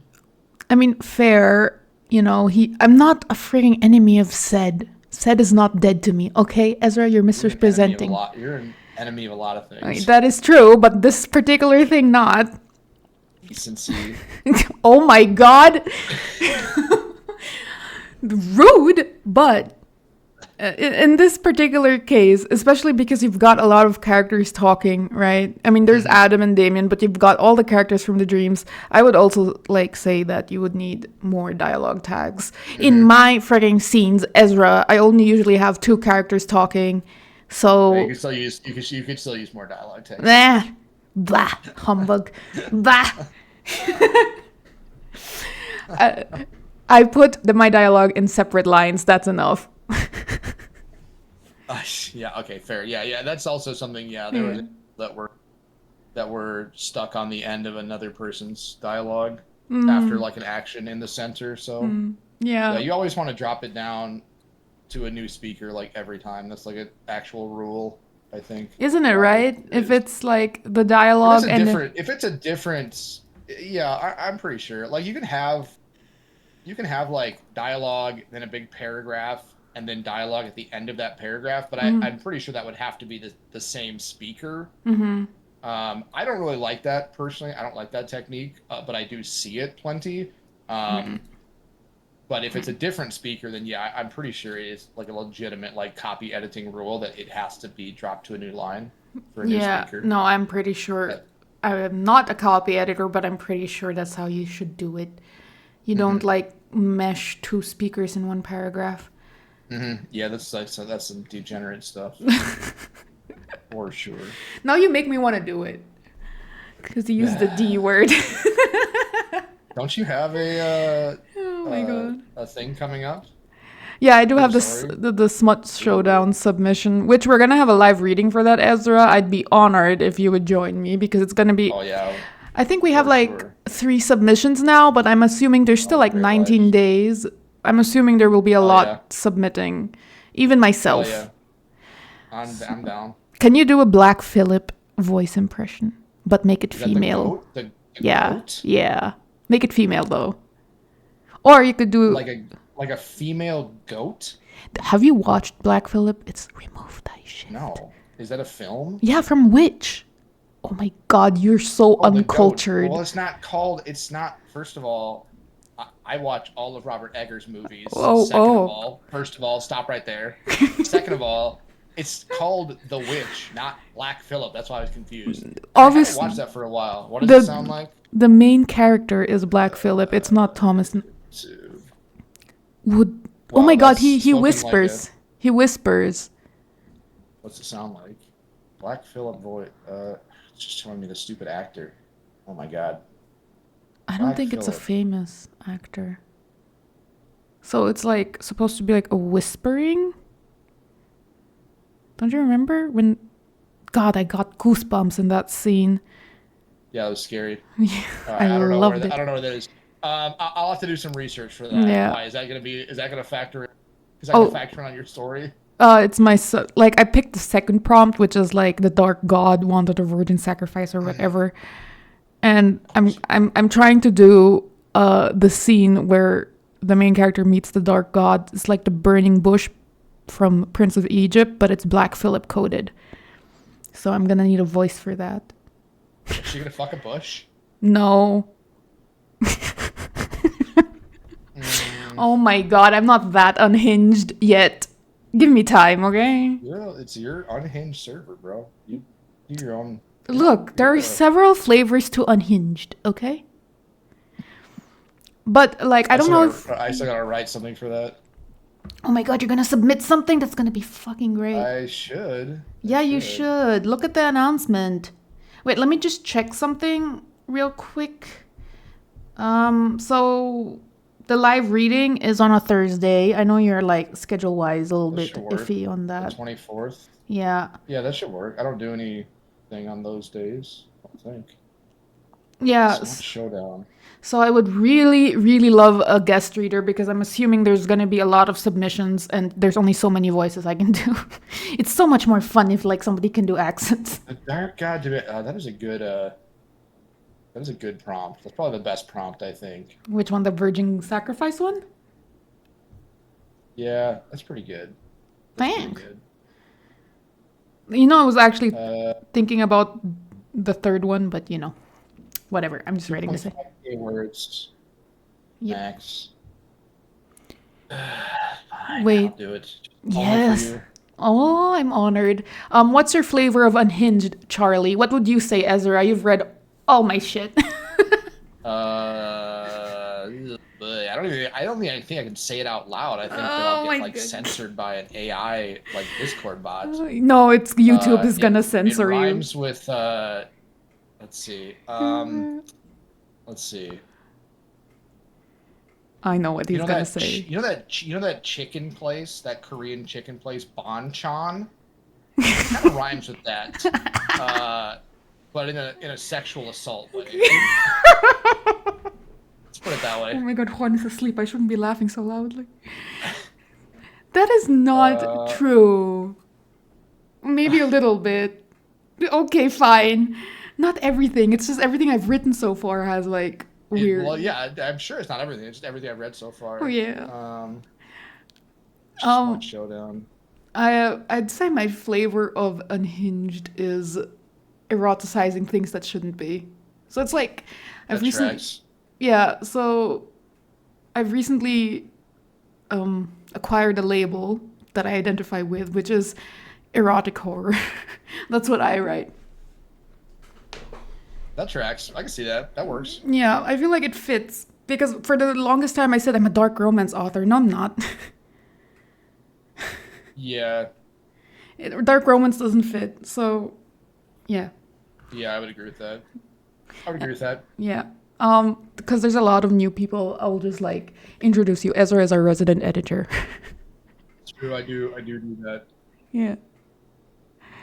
And he often comes to live stuff, not so much in chat because It's a good time. I'm a busy Yes. I'm a busy person. he is. Not he really, is. but also I don't have a lot of time. It feels like No, I have you're to write quite this, like, busy. I'm not even going to do the math to see how many words I have to write by the time this is due because it's a lot Yeah. of words. Yeah. I did. This will tell you toxic motivation. Fern challenged me to write like 2,000 words in 2 hours, and then Holy I shit. could like label her, disperse a punishment to her. Oh my god. And I did do it. And I think I'd already said that I was going to threaten her with this for if she didn't do writing on. Mm-hmm. But she doesn't really like choreography. Mm-hmm. In like fights and stuff. Mm-hmm. I was watching like some fight, and it had really amazing choreography. So I was like, oh, you know what? You what your punishment should be is like you should have to write this like 2-minute scene out with like every single perfect choreographed detail. Oh my god, you are remind me. She might actually have to do that. Oh. So I did. Yeah, I did write 1,000. It was very. I was actually doing 1,000 words an hour when I was doing those ghostwriting projects pretty consistently, almost. Wow. Almost 1,000. Those are pretty unhinged though, as some of us know. So. I think I actually managed like, I don't know, 800 words in 30 minutes. But that was only when I was writing the script for my YouTube video because I knew what I was going for. There was nothing creative about that. It was just like information dump. Otherwise, I am a fucking slow writer. I'm not like, I don't know. I get distracted easily. And then also, I just don't, if I go into, I mean, one of the reasons, this prose thing has been pretty fast as well. But it is because I have like a story to go on. And I guess the takeaway is that I should just do that more for my own writing. Yeah, outline the story. Because then like, I mean, I do... But, like, clearly not enough, I guess. I don't know. No, but, like Ezra, this is, like, you're a plantser, I'm assuming. And same. A pantser? Plantser. So you plot and you pants. Oh, is that what... Okay. So, like, I lean... Yeah, kind of, yeah. Yeah. I lean more into the pantsing side of things, although I do plot, because that's the fun part of me for writing, like, creative shit. Is, like, I get, like, an idea while I'm writing, and it's like, oh, shit, this is so juicy. Fuck the outline. So, and I feel like a lot of my best scenes are from that. Yes, and then if you exactly, and if you're like writing the outline so detailed, it doesn't really exactly spoil the fun for me. But I'm not in the moment, so it's never gonna be exactly that anyway. Like, I don't know if you're this type of writer, but I feel the emotion that I'm writing. So it's the lines pop into my head. I'm like, oof, yeah, that describes the feeling I'm trying to emulate or whatever. So you're like, yeah. Man, therapists are sexy. No. Oh my god. No, it's more like, oh, this is like I am a sad hurt girl who's having a questionable sexual experience. And this is what I'm thinking. Oh my god. Stuff. Okay. Right. So I'm being slandered. In the chat. That's and Charlie. It's recorded. This is just how we roll. It'll be great. I'm so sorry. It'll be a good showdown. Yeah, and come to the late night because I did prepare the blurbs for you. When is that one again? That's on a Tuesday. On the same week. Yeah. Kind of happy it falls into your free day. So if I think the only thing I'm doing is going to that monster truck. I think that not on those days. I don't know when that Well, I hope not, because I would have to find another guest of honor to do the is it this or is it that? It can't be on Tuesday. What day is this on? Blah, blah, blah, blah, blah, blah, blah. It's a Saturday. It's fine. Okay, amazing. Because I'd rather you show up to that because the fucking blurbs cracked me up. And what is it? Is it just reading blurbs? No, it's the same thing as you did with Colleen Hoover or you. I did one Penelope. Yes. Is it Penelope Douglas or is it me? And I rewrote her freaking blurbs from her website to make it sound more like me. So. Hell yeah. Yeah, it sounds amazing. Yeah. I'm not gonna cheat, by the way. Don't know. Cheat like you did. I did not cheat. The only one I know about is I guess I know about Credence and I know kind of about the Bully series. I don't know a lot about it. I didn't. Because it's just like a bully romance or something. I don't know. I have actually no idea what. I didn't actually pick those, I think. I didn't. Nice, perfect. Yeah, I picked purposefully like books that are not bestsellers from her. So that it's fun. God, I can't even imagine. Oh, okay. So wait, let me just like do some mod things. So I don't know what you call you. Go Haga. But live events, usually I pick the submissions from Crypt Corner, or I ask if there's like nobody present to submit through tickets. There are like, we have a couple, so there's a channel for it called Live Events, and I am working on the description of each one, but some of it is already there. When is the next reading thing? There's one scheduled for the Smut Showdown. It's the end of this month. I usually do this like spontaneously. I announce it like a few hours before because, I have a life too, I guess. Barely, but it's there.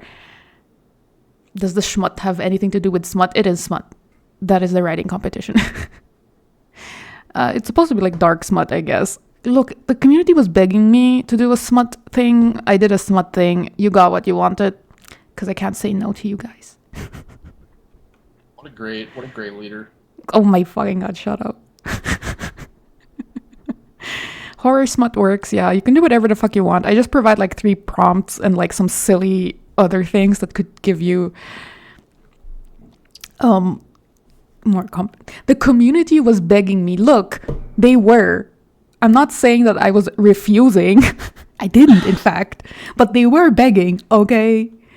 The next one needs to be a smut competition. Well, here it is. Guys. Right. Love it. Love it. Okay, I gotta let you guys go. It's 1:38 over here, and I need to technically go to work tomorrow. Fuck me. Ew. Yeah, super ill. And I have to do my uni thing. I have to do a presentation on freaking Jesus Christ. Literally Jesus Christ this weekend. Ew. Why on the weekend? Oh, because it's like a weekend seminar. I'm actually doing it on a Sunday, and I'm heavily debating doing a joke about it when I present. The fuck?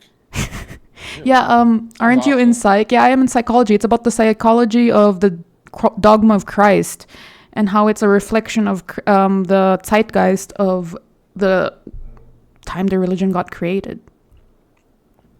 Damn, So bro. it's actually very interesting. It does sound very interesting. Yeah. Is it gonna be recorded? In German. That's the thing. But I can do a translation of the slides because I worked very hard. I think I sent you the slides. It's the fancy ones with the animations. Oh, I think I saw those a little bit. Yeah, but they're in German, so it's useless to you information-wise. I wish it were in English, but it's conducted by this really classical Freudian therapist, forensic therapist. So he only speaks German. He's what, fuck, 80. You should give that guy your therapist story. Just as a little oh my fucking god! A little aperitif. Please. I did this presentation. Oh my god! I did this other thing too. I am a sinner. Oh my god! Kill me! I can't imagine it. No, please! I cannot out myself. You're going to be imagining it when you're talking to him. That's ideal. Oh my! I was Perfect trying scenario. very hard not to imagine that particular because psychoanalysis is not a very popular school in university, so they usually go for your CBT, cognitive behavioral therapy, and and he's the only psychoanalyst that teaches. And then the analyst is obviously somebody who does psychoanalysis, and I'm don't imagine your professor, don't. Jesus. And I wasn't. What a life. Yeah, the struggles. This is what I mean when I said that writing that story made me so fucking uncomfortable. What a champ you are. Yeah, I'm so brave. Okay. Yeah, you really are. All right, go to bed. All right. Guys, thank you for showing up. This concludes our live reading. We'll do many more, don't you guys worry, in case you want to submit something. Yeah. That's it. Bye, guys. Bye. Bye. Bye.